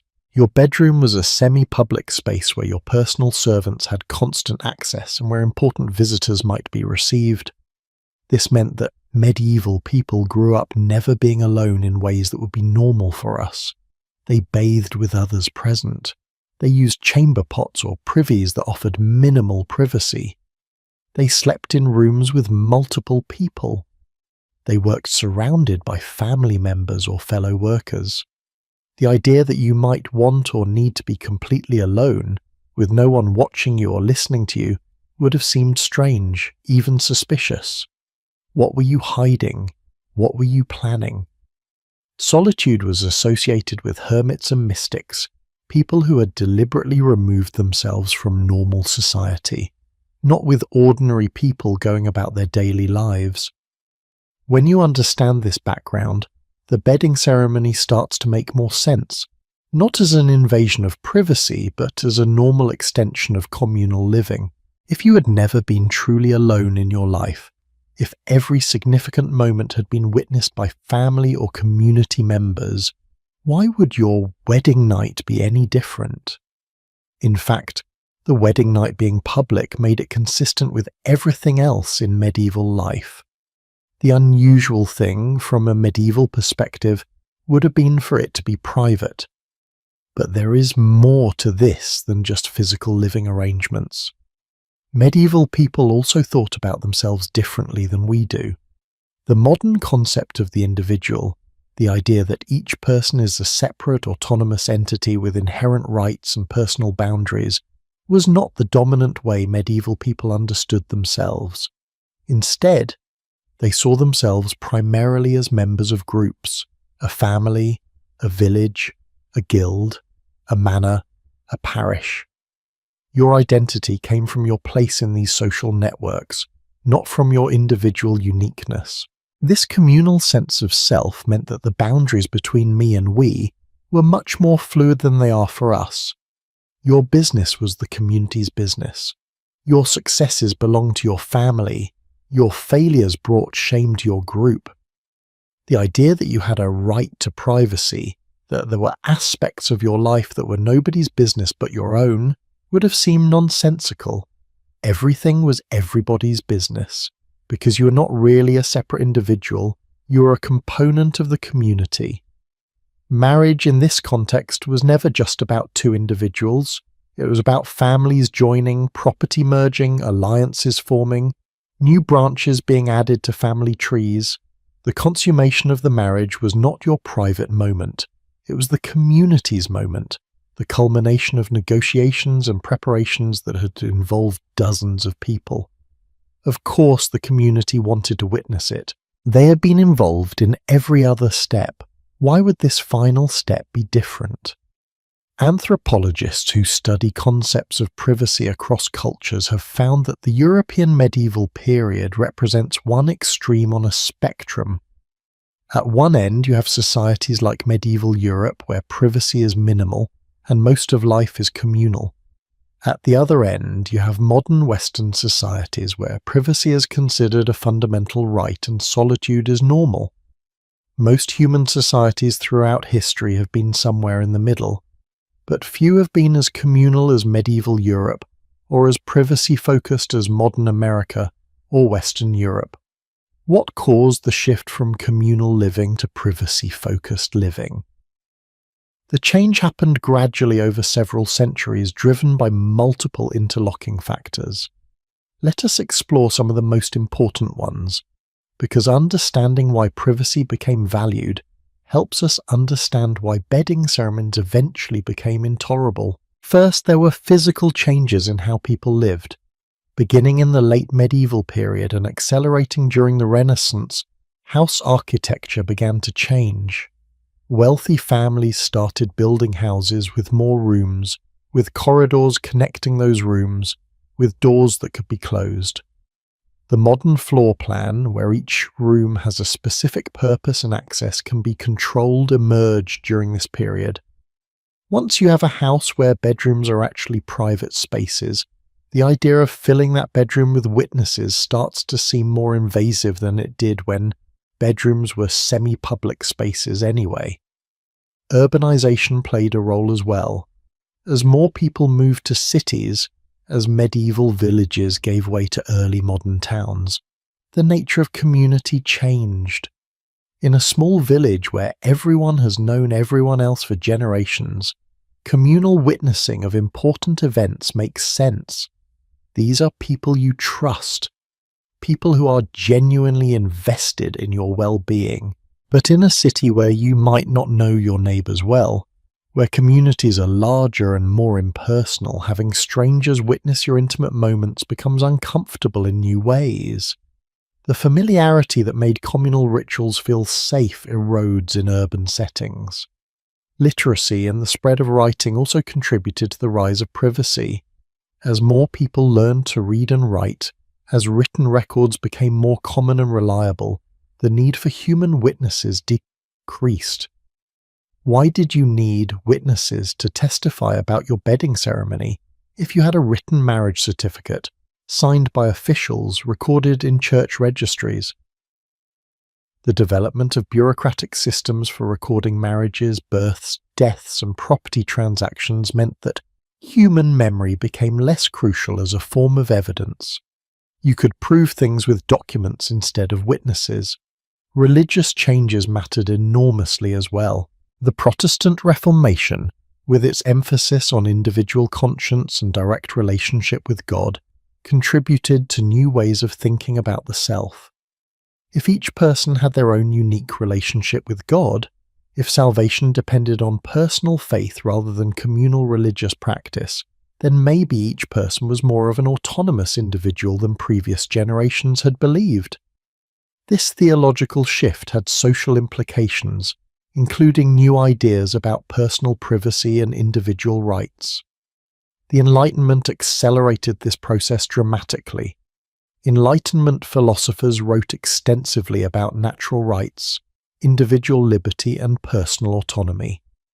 They argued that there were aspects of human life that should be protected from intrusion, even by legitimate authorities. The idea that you owned yourself, that your body and your intimate relationships belonged to you and not to the community or the state, gained intellectual credibility and eventually popular acceptance.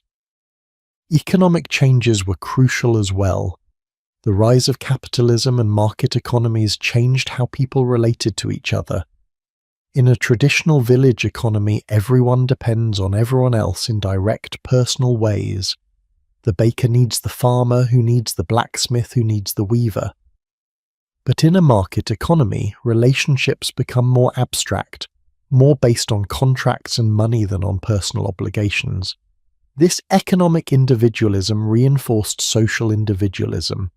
If you are an economic agent who can make contracts independently, maybe you are also a social agent who can control your own intimate life. All of these factors, architectural changes, urbanization, literacy, religious reformation, philosophical enlightenment, economic transformation, combined to create a society where privacy became valued, expected, and eventually considered a right. And as privacy became important, bedding ceremonies became intolerable. What had once seemed normal and necessary now seemed like an outrageous violation. The same ceremony, the same actions, but viewed through a completely different psychological and social lens.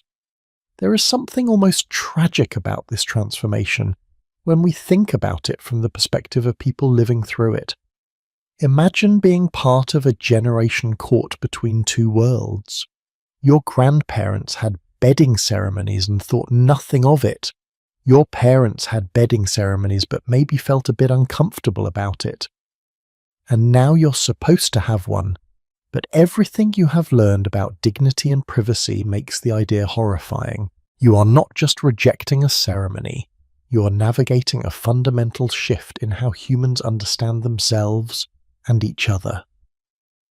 This is why the decline of bedding ceremonies was so gradual, so uneven. It was not just about changing a custom, it required changing the entire psychological framework through which people understood privacy, intimacy, and community. Some regions and social classes made this transition faster than others. Urban educated elites, influenced by Enlightenment philosophy and living in houses with private rooms, abandoned bedding ceremonies relatively quickly in the 1700s. Rural peasants, still living in communal ways, still tied to traditional village life, might continue some version of the ceremony into the 1800s or even early 1900s in remote areas. And here is something fascinating. Even as bedding ceremonies disappeared, even as privacy became valued, people still felt the loss of something the ceremonies had provided. They had provided community validation, social support, a sense that your marriage was not just your private concern, but something your whole community celebrated and supported. When marriages became completely private, when wedding nights belonged only to the couple, some of that communal warmth disappeared. This is why wedding receptions and other collective wedding rituals persisted and even intensified even as bedding ceremonies vanished.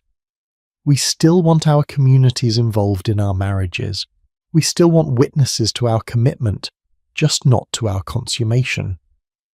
The modern wedding reception, with its toasts and dances and collective celebration, serves some of the same social functions that the bedding ceremony once served.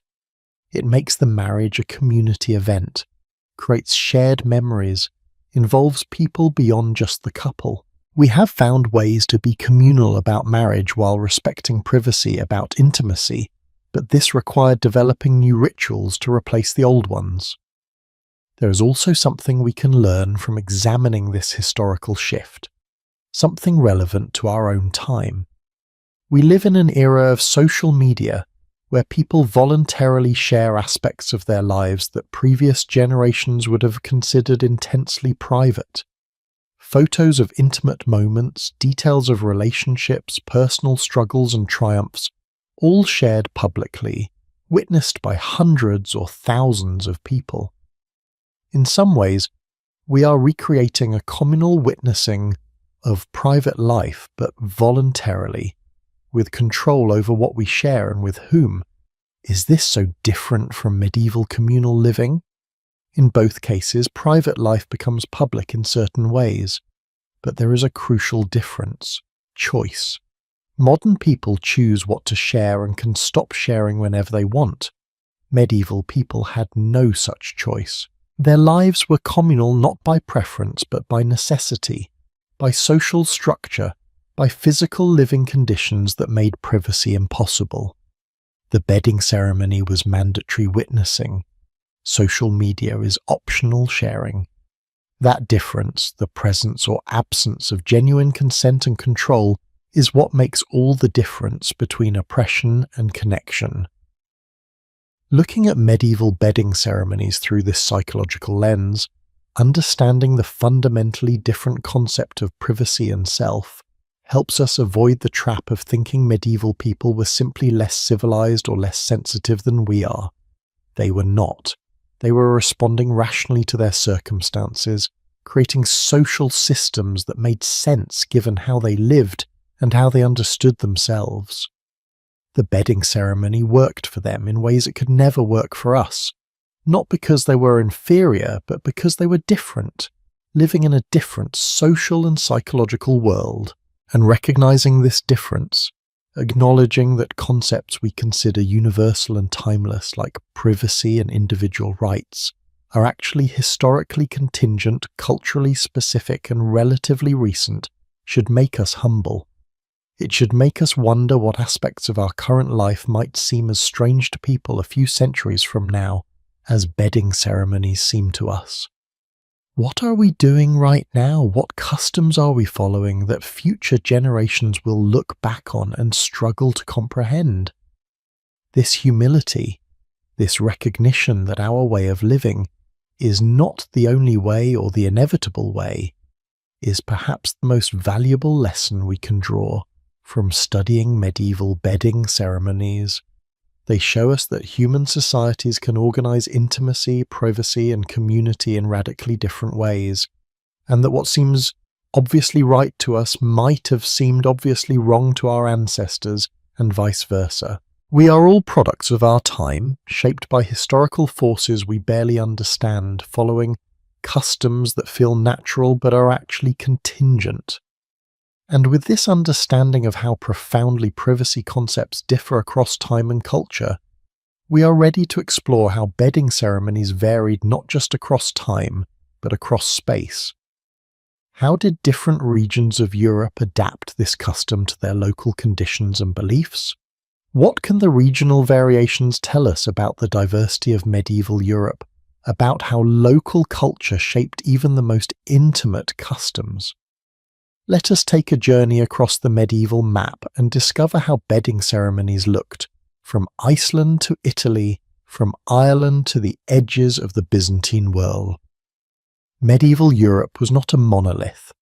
It was a patchwork quilt of languages, laws, customs, and beliefs, stitched together by Christianity but retaining fierce local identities. A farmer in Norway and a farmer in southern Italy might both be Christian, might both be subject to similar church teachings about marriage, but their daily lives, their assumptions about the world, their deepest cultural instincts were profoundly different. And nowhere were these differences more visible than in how various regions adapted the bedding ceremony to their local conditions. Let us embark on a journey across medieval Europe, stopping in different regions to see how this one custom took on strikingly different flavors depending on where you were, revealing the beautiful and sometimes bizarre diversity of medieval life. We begin our journey in the far north, in Iceland, where we have already encountered the strict legal requirement for 6 male witnesses. But Iceland's bedding ceremonies had other unique features that set them apart from anywhere else in Europe. Remember, Iceland was settled relatively late, the 9th and 10th centuries, by Vikings who brought with them a curious mixture of Old Norse traditions and newly adopted Christianity. The result was a culture that was simultaneously deeply legal-minded and intensely pragmatic. Icelandic sagas, those remarkable literary works written down in the 13th and 14th centuries but describing events from earlier periods, occasionally mention wedding customs. What is striking about Icelandic bedding ceremonies is their utter lack of romanticism. The sagas describe them in the same matter-of-fact tone used for describing property transactions, because that is essentially what they were. The bedding was the final step in a marriage contract, the moment when the deal was sealed. Witnesses gathered not for celebration but for documentation, their presence a legal formality rather than a social event. One saga describes a bedding ceremony, where the 6 required witnesses stood outside the sleeping chamber, counting to a certain number, some sources suggest 1,000, before considering their duty fulfilled. This time counting served as proof that enough time had elapsed for consummation to reasonably occur. Can you imagine standing outside someone's bedroom, counting slowly to 1,000? The witnesses would have been out there for perhaps 15 minutes or more, in the Icelandic cold, fulfilling their legal obligation with grim, Viking determination. There is something both absurd and admirable about this, reducing the mystery and emotion of a wedding night to a mathematical exercise in time measurement. Iceland's long winter nights also affected bedding ceremonies in practical ways.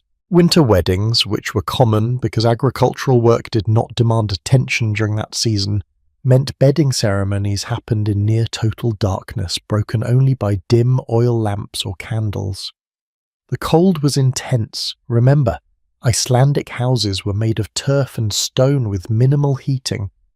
The witnesses counting outside would have been huddled against the wind, breathing out clouds of frost, probably very motivated to count quickly so they could go home to their own warm beds. Now, let us travel south and west to Norway and the broader Scandinavian region. Here, bedding ceremonies retained stronger connections to pre-Christian Norse traditions. The most distinctive Norwegian variation was the role of the bride leading, where the most distinguished guest at the wedding, usually a wealthy landowner or an important relative, would personally escort the bride to the marriage bed in a formal procession. This was considered such an honor that it could be mentioned in family histories for generations afterward. It was Olaf Haraldsson who led my great-grandmother to her marriage bed, was the kind of statement that conveyed immense status. These Norwegian processions could be quite elaborate despite the harsh northern climate. Torches would light the way through dark winter nights. Musicians would play, not the refined courtly music of southern Europe, but traditional Nordic instruments like the langalik, a kind of zither, or the tagelharpa, a bowed lyre. The songs were often very old, with roots in pre-Christian times, though by the medieval period the words had been Christianized. But the melodies carried echoes of ancient fertility rites, of sacrifices to Norse gods who were now forbidden, but not entirely forgotten.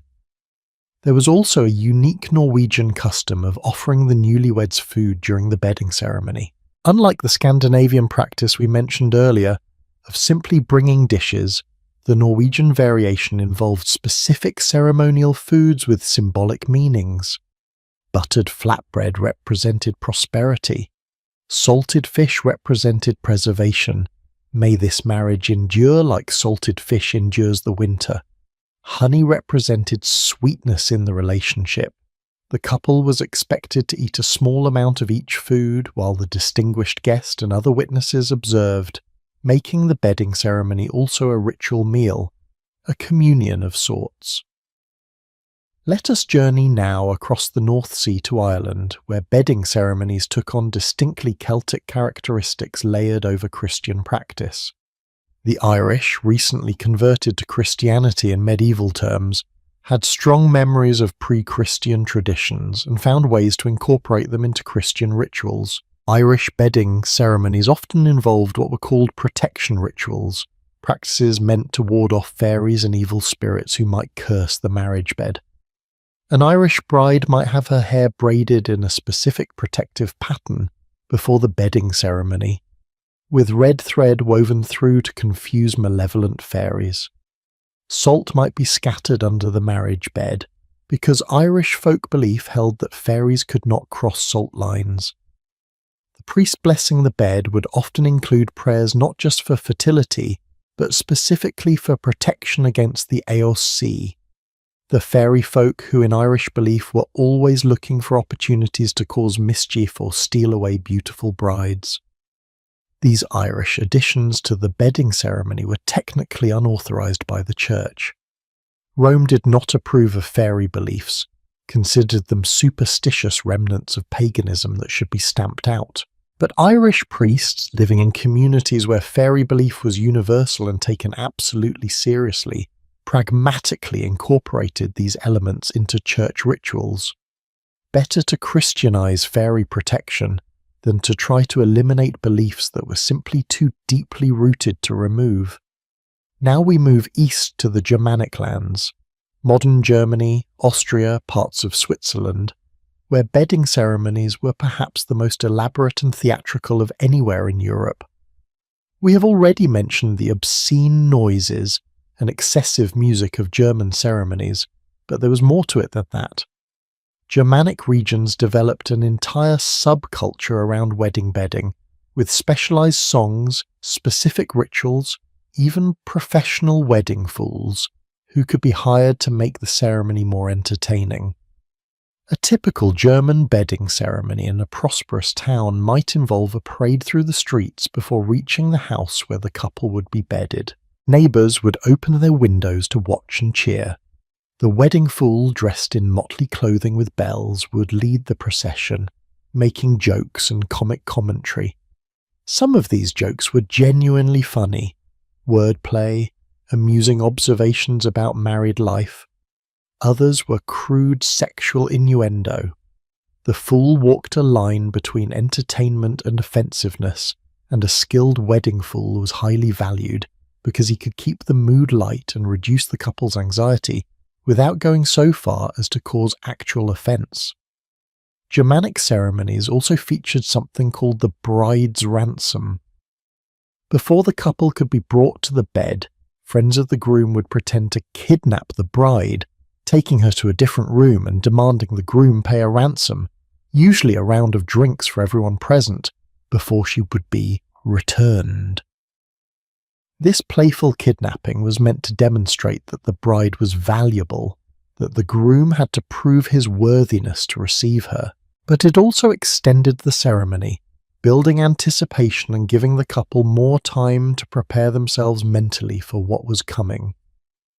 Travelling south to France, we find yet another variation. French bedding ceremonies, especially in the more cosmopolitan cities like Paris or Lyon, were noted for their focus on elegance and refinement. While other regions might emphasize rowdy celebration or legal formality, the French tried to make the bedding ceremony as graceful and aesthetically pleasing as possible. The processions were choreographed almost like dances. The songs, while still bawdy in content, were sung in harmonies and set to sophisticated melodies. Even the bawdy jokes were delivered with wit rather than crudeness. This French emphasis on elegance was partly about class aspiration. The French bourgeoisie, the rising merchant and professional classes, desperately wanted to be seen as refined and cultured, as worthy of mixing with the nobility. An elegant bedding ceremony was a way of demonstrating that you had sophisticated taste, that you understood proper etiquette, that you belonged in elevated social circles. A wealthy merchant might spend considerable money hiring musicians and training attendants to ensure that his daughter's bedding ceremony was performed with maximum grace and style. But there was also a distinctly French element of romantic idealization mixed into these ceremonies. While most European bedding ceremonies were practical witnesses for legal purposes, community validation, property transaction documentation, French ceremonies sometimes attempted to frame the bedding in more romantic terms. The songs might speak of love conquering all, of the joy of union, of soulmates destined to be together. This romantic overlay did not eliminate the invasive aspects of having witnesses, but it attempted to reframe them as celebrating love rather than just documenting a transaction. Crossing the Pyrenees into Spain, we encounter bedding ceremonies shaped by the unique Spanish situation of religious diversity and conflict.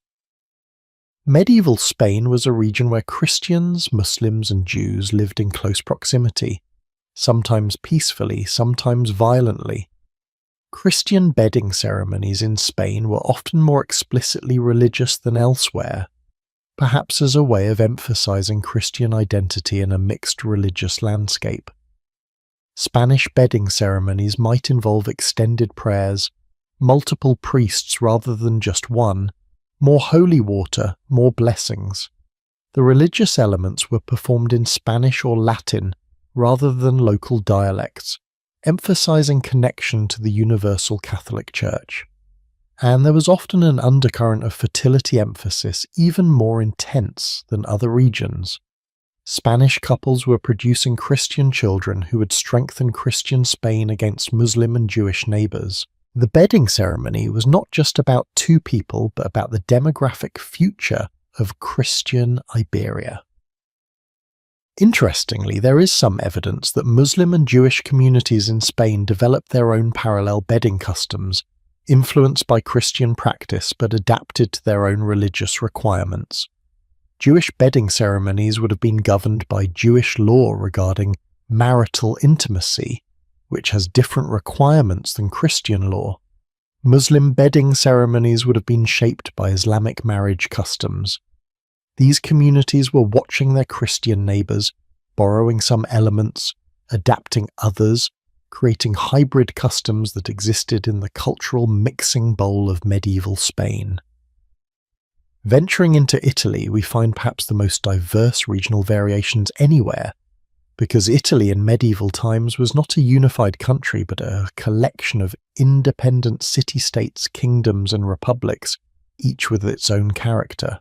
A bedding ceremony in Venice looked quite different from one in Rome, which looked different from one in Sicily, which looked different from one in Florence. Venetian bedding ceremonies, befitting a maritime trading empire, often incorporated elements borrowed from the East. Venetian merchants traded extensively with the Byzantine Empire and beyond, and they brought back customs and ideas. Some wealthy Venetian families used incense during bedding ceremonies, not just the Christian incense used in church, but exotic perfumes from Arabia and India. The bedchamber might be hung with silk fabrics purchased from Eastern traders.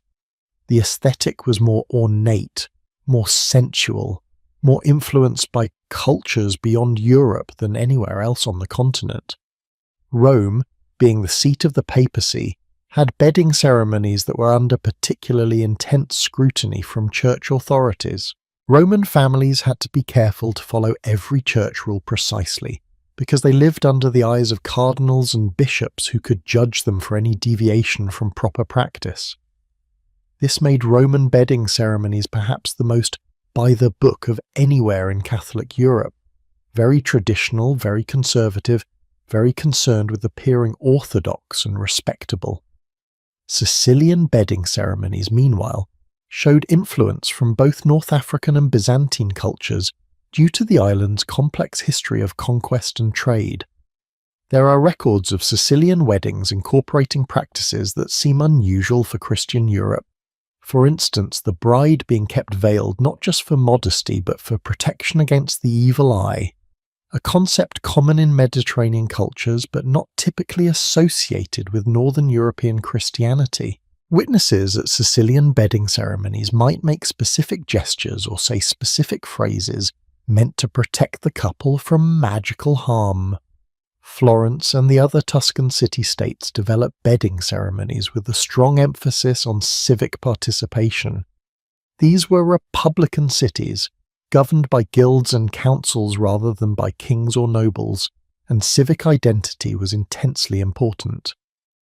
A Florentine bedding ceremony might involve witnesses specifically chosen to represent different guilds, one representative from the silk weavers, one from the bankers, one from the physicians, and so on.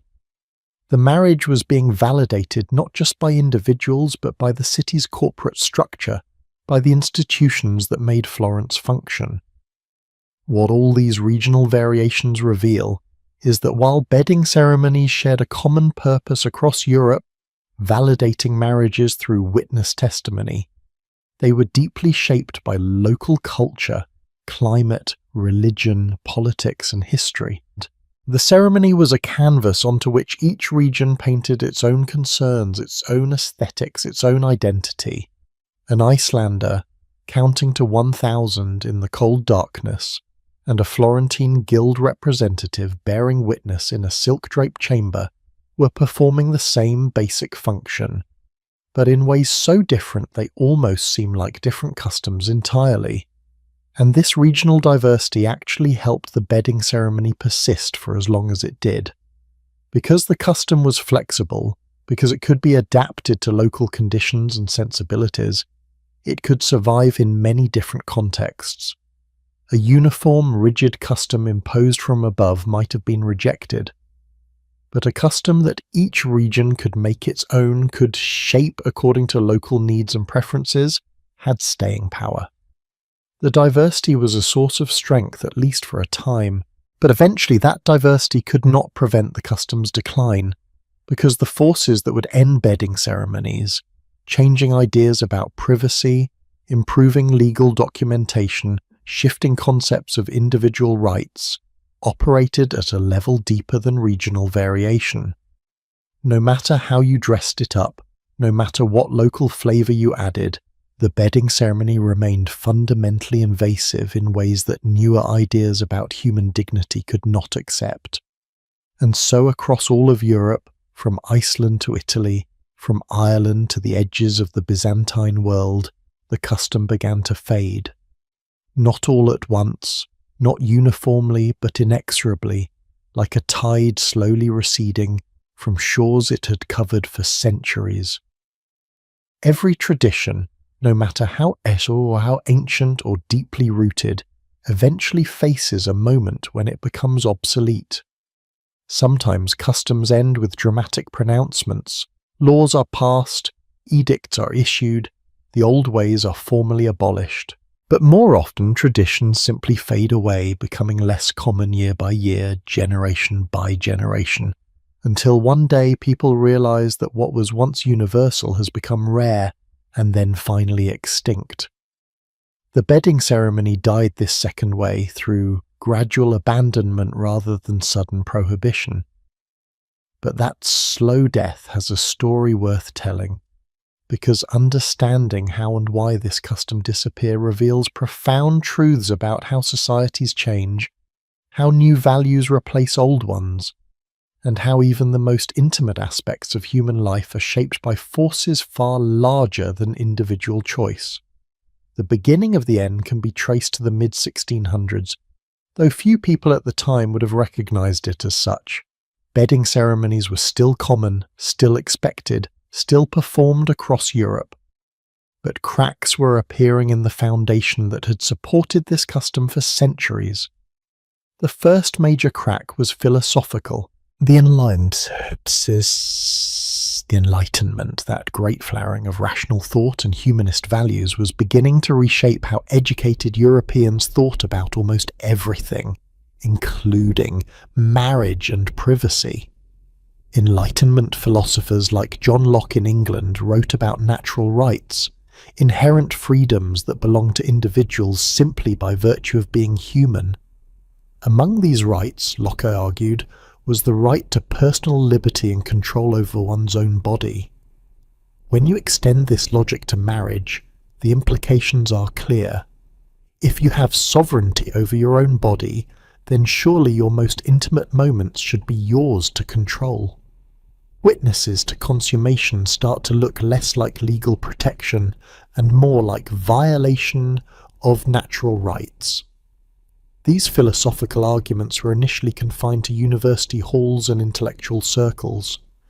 Common people were not reading Locke's treatises, but ideas have a way of filtering down through society, changing attitudes slowly but surely. A university-educated son returns to his family's estate with new ideas about individual dignity. A merchant who attends philosophical lectures in the city comes home with different assumptions about privacy. A priest who has studied modern theology in seminary brings new perspectives to his parish. Each of these individuals becomes a small vector for cultural change. The second crack in the foundation was legal.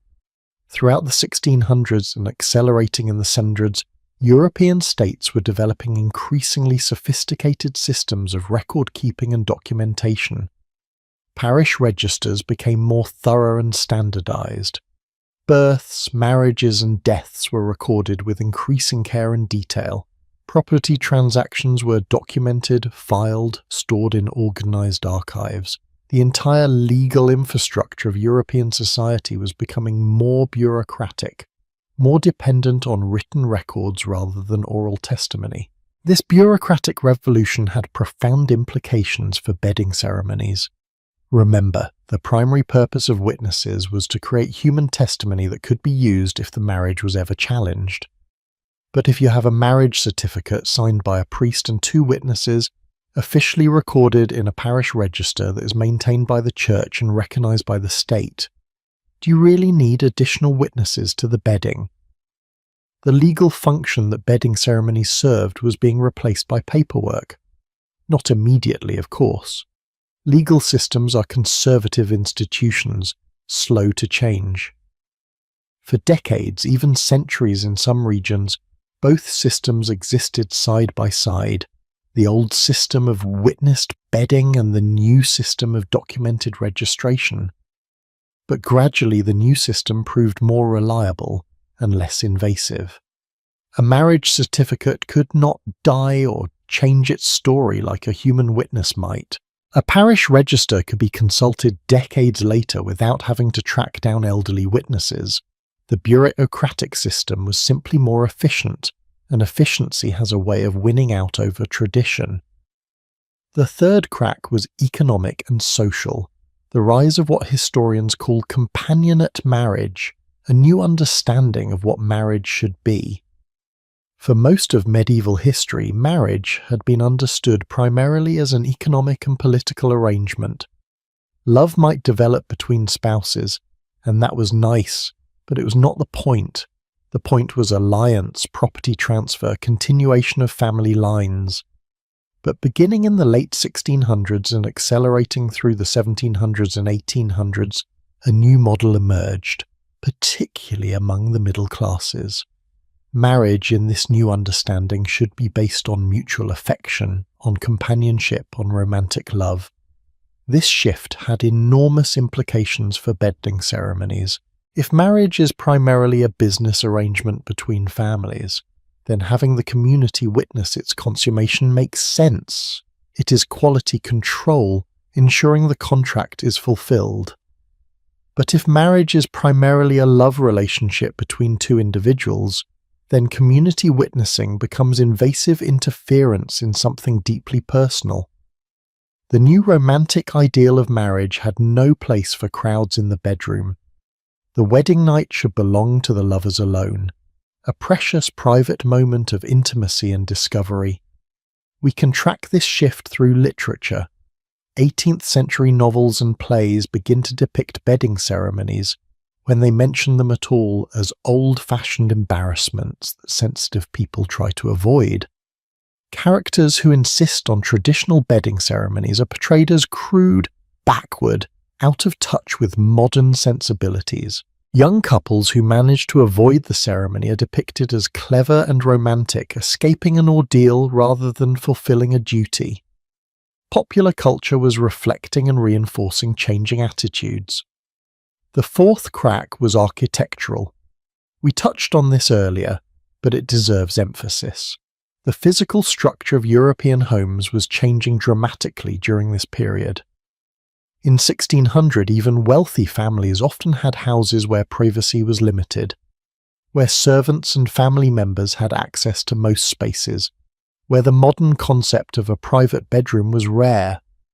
By 1800, the middle and upper classes were living in houses that look much more familiar to modern eyes. Houses with hallways and separate rooms, with bedrooms that were genuinely private spaces, with doors that locked. Once you have a house designed around privacy, bedding ceremonies become architecturally awkward. The whole flow of the house is designed to separate public from private space to give family members their own territories. Filling a private bedroom with guests violates the logic of the architecture itself. And as more families lived in these newer, privacy-oriented houses, bedding ceremonies felt increasingly out of place, like trying to perform a medieval ritual in a modern setting where it simply did not fit.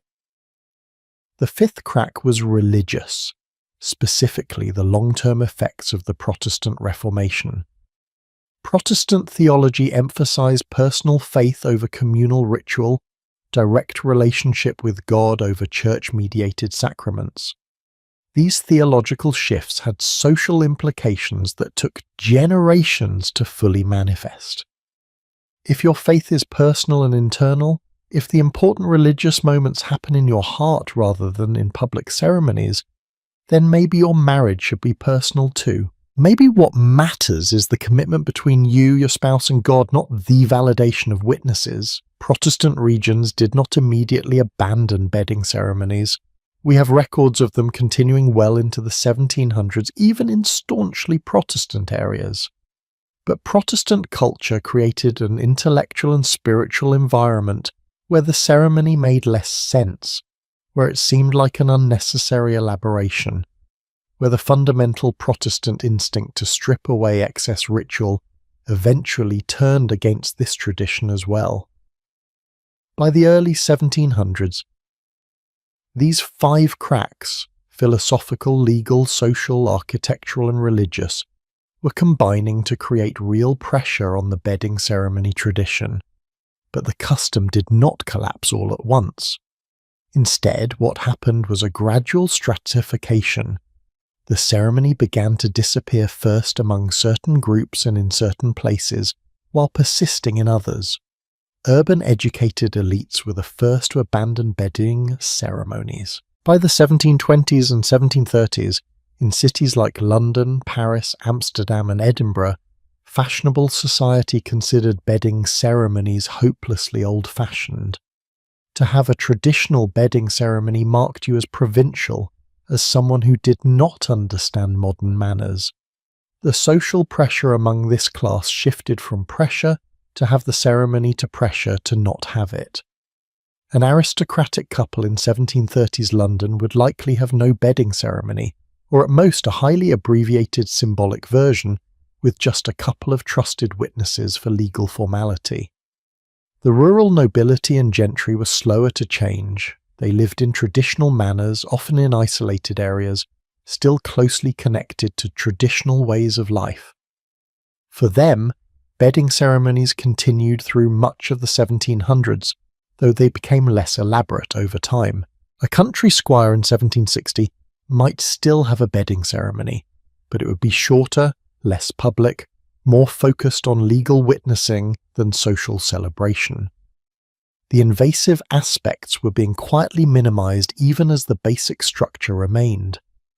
The merchant and artisan classes in towns varied widely. Some, particularly those in larger cities or those with cosmopolitan connections, adopted the elite pattern of abandoning the ceremony. Others, especially in smaller towns or more traditional regions, maintained bedding ceremonies well into the 1800s. This class was caught between worlds, aspiring to genteel respectability, which increasingly meant no bedding ceremony, but also tied to traditional guild customs and community expectations that still valued the ceremony. The peasantry, the vast majority of Europe's population, continued bedding ceremonies longest of all. In remote rural areas, particularly in regions with strong local traditions, parts of Scandinavia, rural Ireland, isolated alpine villages, parts of Eastern Europe, simplified versions of bedding ceremonies continued into the 1800s and in a few isolated cases even into the early 1900s. These were no longer the elaborate ceremonies of earlier centuries, just a few witnesses to fulfill custom and provide some legal protection, but they demonstrated the tremendous staying power of tradition in communities that changed slowly. By the mid-1800s, the bedding ceremony was essentially extinct in most of Western Europe, at least in its traditional form. The last documented formal bedding ceremony in the English royal family appears to be in the late 1700s. The last recorded Parisian noble bedding ceremony seems to be in the early 1700s. German cities had mostly abandoned the custom by the mid-1800s. The custom had gone from universal to rare in the span of about 150 years, remarkably fast for such a deeply entrenched tradition, but also remarkably slow when you consider how invasive and uncomfortable the ceremony had become by modern standards. What replaced bedding ceremonies? Interestingly, many of the social functions they had served found new expressions. The desire for community celebration of marriage remained, so wedding receptions became more elaborate, with toasts and speeches and collective festivities that validated the marriage without invading the couple's privacy. The legal need for witnesses was satisfied by marriage certificates and official registration. The symbolic transition from single to married life found new expressions in other wedding customs: tossing the bouquet, the bride throwing her garter, cutting the wedding cake together. These rituals marked the marriage as a significant moment worthy of community attention, but they respected the couple's privacy in ways bedding ceremonies never could. There is something poignant about tracking the death of a custom like this. For centuries, bedding ceremonies had been how Europeans validated marriages, how they made the transition from individual to couple, how they involved communities in the most intimate moments of life. Millions of people across hundreds of generations had experienced these ceremonies, and then, relatively quickly, the custom simply stopped. The last generation to practice it probably did not realize they were the last. They just knew that their children were doing things differently, that the world was changing, that old ways were giving way to new. And in the end, almost no one mourned the passing of bedding ceremonies. Unlike some traditions whose loss is lamented, whose disappearance is seen as a tragedy of modernity erasing meaningful custom, the bedding ceremony died unmissed. By the time it was truly gone, the idea seemed so invasive, so embarrassing, so incompatible with modern values that people could barely understand how their ancestors had ever tolerated it. The custom had become incomprehensible, and incomprehensible customs do not survive. But the story of the bedding ceremony's decline and fall is not just about one custom ending. It is about a fundamental transformation in how Western societies understood privacy, individuality, marriage, and community. The forces that killed the bedding ceremony, Enlightenment philosophy, bureaucratic record-keeping, romantic ideals of marriage, architectural privacy, Protestant individualism, these same forces reshaped virtually every aspect of life. The disappearance of bedding ceremonies was just one visible symptom of much larger changes that created the modern world we now inhabit. And so, having watched this custom rise, flourish, and finally fade into history, having understood it from every angle, legal, religious, social, psychological, regional, we are ready for the final question. What does all of this mean for us today? What can this strange, uncomfortable, fascinating medieval custom teach us about our own lives our own assumptions, our own customs that might someday seem as incomprehensible to our descendants as bedding ceremonies seem to us. Let us turn now to the lessons and reflections that this historical journey offers to those of us living in a very different world. Here we are, at the end of a long journey through one of history's most uncomfortable customs.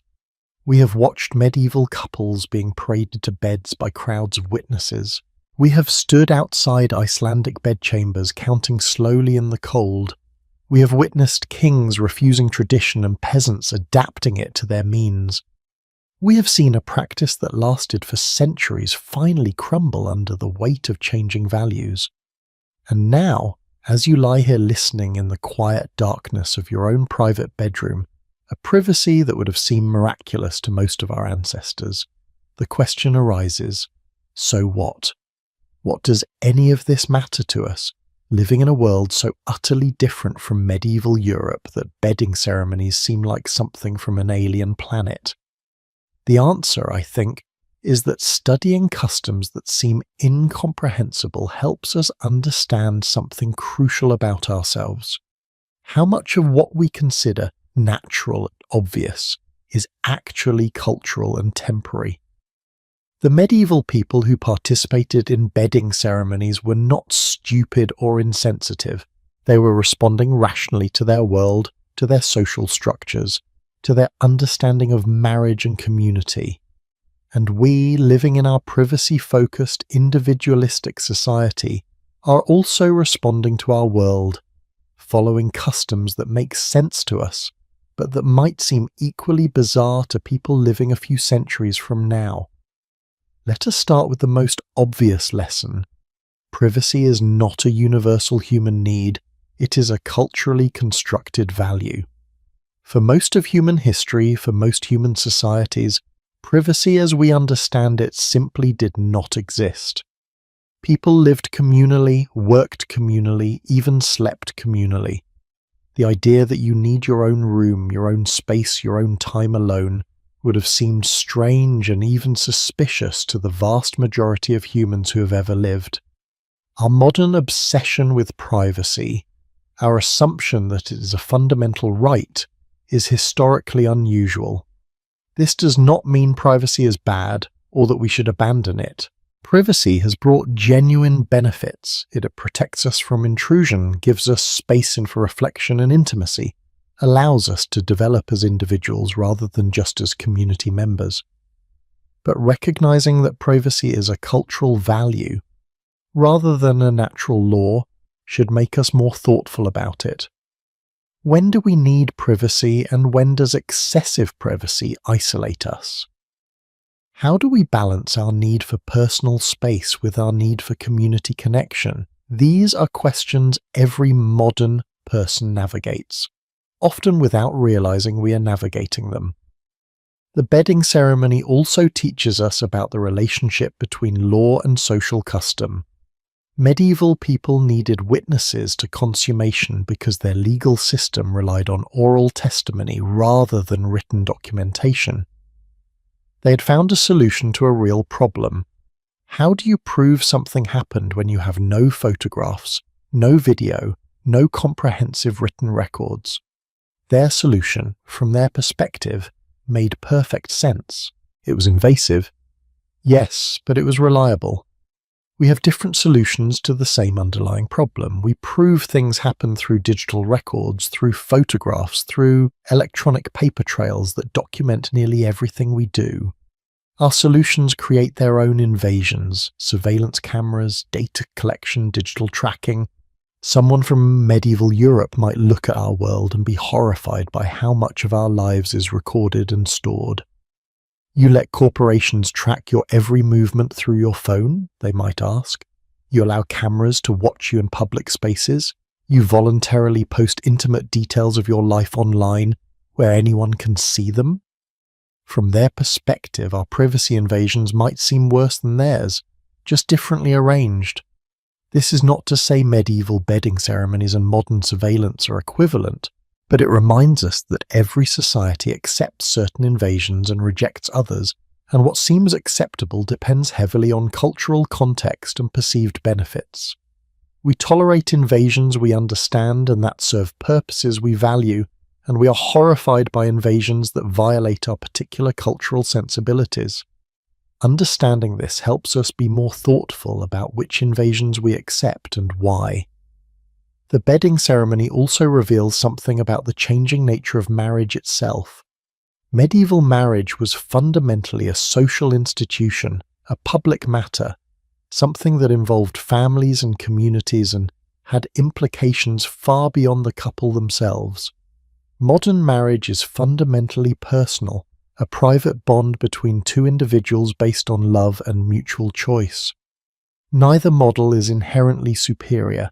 They serve different social needs and reflect different values. But the shift from public to private marriage has had consequences we are still grappling with. When marriage was primarily a community affair, couples had immense social support. If your marriage struggled, the whole community had a stake in helping you fix it because your marriage was their business.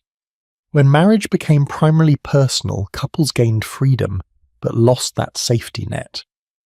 Now when marriages struggle, couples are often alone with their problems, expected to work things out privately, without community intervention or support. Some of the loneliness of modern marriage, the sense that you are on your own, is the price we pay for the privacy we value.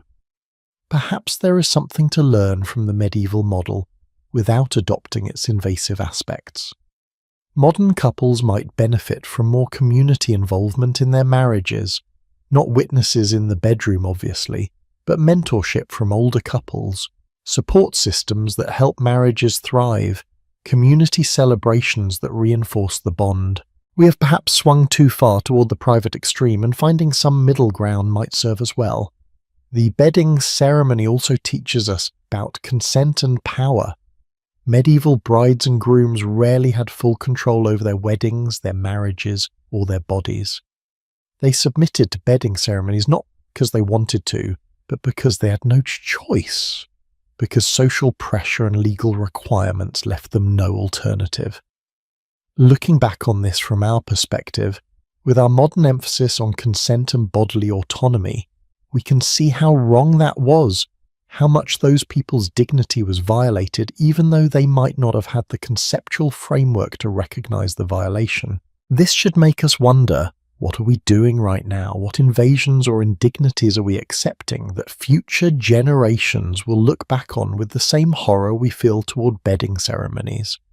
Are there ways we violate people's autonomy or dignity that we do not even recognize because they are so normalized in our culture? History suggests the answer is almost certainly yes. Every generation thinks it has achieved enlightenment, that it has overcome the barbarism of the past, and every generation is eventually proven wrong. Humility about our own potential blind spots is one of history's most valuable lessons.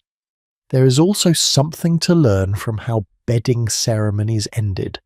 They did not disappear because a king issued a decree or a church council banned them. They disappeared because individuals, one by one, decided they did not want to participate anymore. King Charles III barring his bedroom door, couples negotiating for fewer witnesses, families quietly having less elaborate ceremonies than their parents did. Small acts of resistance accumulated over generations into complete cultural transformation. This pattern of change, gradual, individual, accumulating into collective transformation, is how most deep cultural change happens. We often imagine change coming from above, from laws and leaders, but real lasting change comes from below, from millions of small decisions by ordinary people. If you want to change your culture, the lesson of the bedding ceremony is start with yourself. Make the changes you want to see. Accept that you might face social pressure, that change will be slow, that you might not live to see the full transformation. But trust that if enough people make similar choices, culture will eventually shift. The regional variations in bedding ceremonies teach us about the beautiful diversity of human culture. Even within Christian Europe, Even with a shared religious framework, different regions adapted this custom in wildly different ways.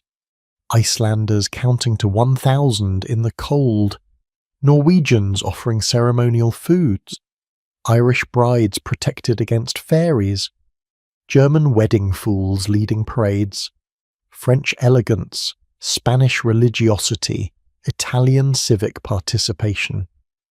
The same basic custom, 1,000 different expressions. In our globalized world where cultures are blending and many traditions are disappearing, this reminder of diversity feels precious. There is no one right way to mark important life transitions. Different cultures have found different solutions, each valid in its own context. As we navigate between cultural homogenization on one hand and rigid traditionalism on the other, perhaps the bedding ceremony's flexibility offers a model. Keep the core purpose, in their case validating marriages, in modern weddings celebrating commitment, but adapt the expression to local values and conditions. Honor tradition while allowing evolution.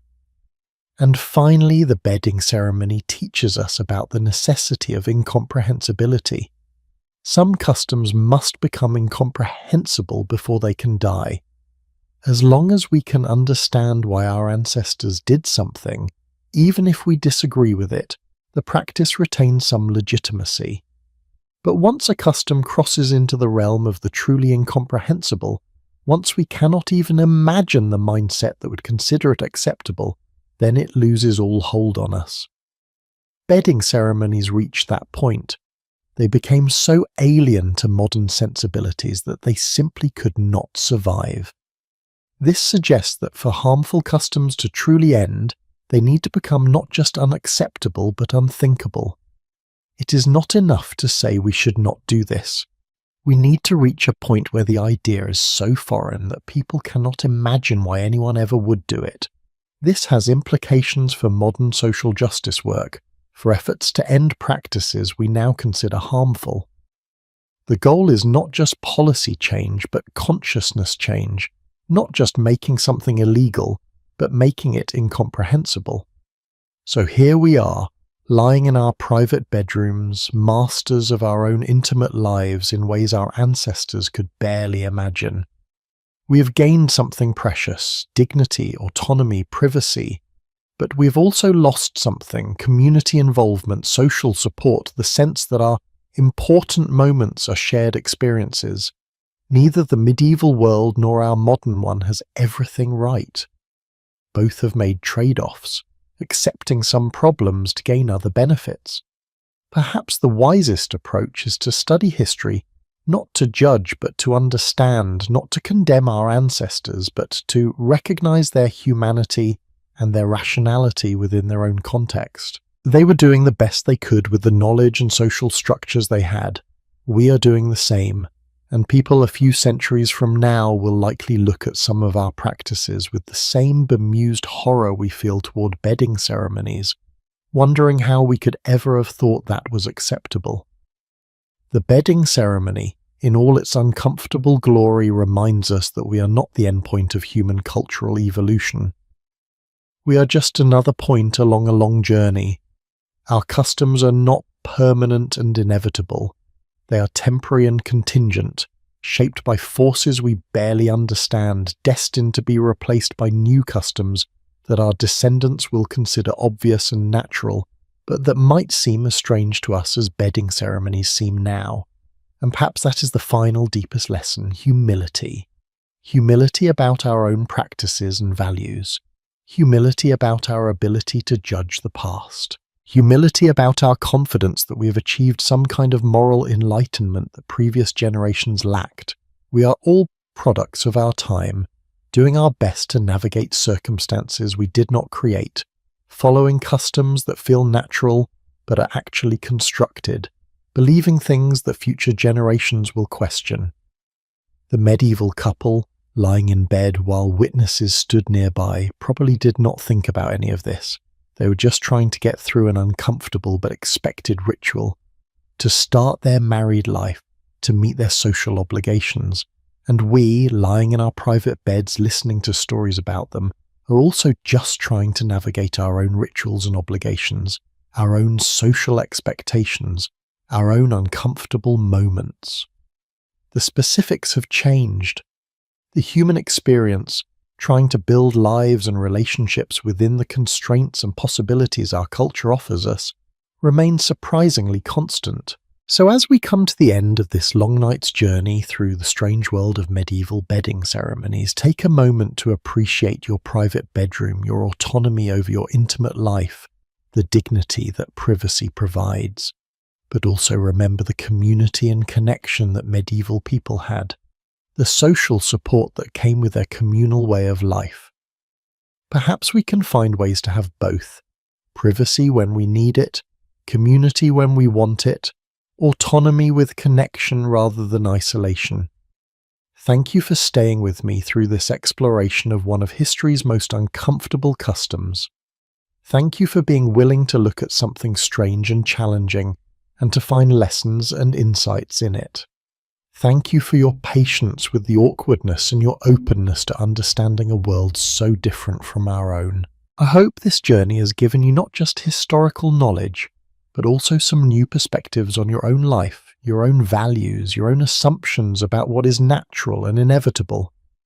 Sleep well in your private bed, in your private room, in your private life. And when you wake, perhaps carry with you a bit of the humility and curiosity that history can teach us. Remember that what seems obvious to you is not obvious to everyone, that what seems permanent is actually temporary, that what seems natural is actually cultural. And keep listening, keep learning, keep exploring the strange and wonderful ways humans have organized their lives across time and space. Until our next journey together through history's fascinating stories, rest peacefully. The witnesses have long since gone home, the curtains are finally closed, and the wedding night, after all these centuries, belongs only to those who live it. Good night.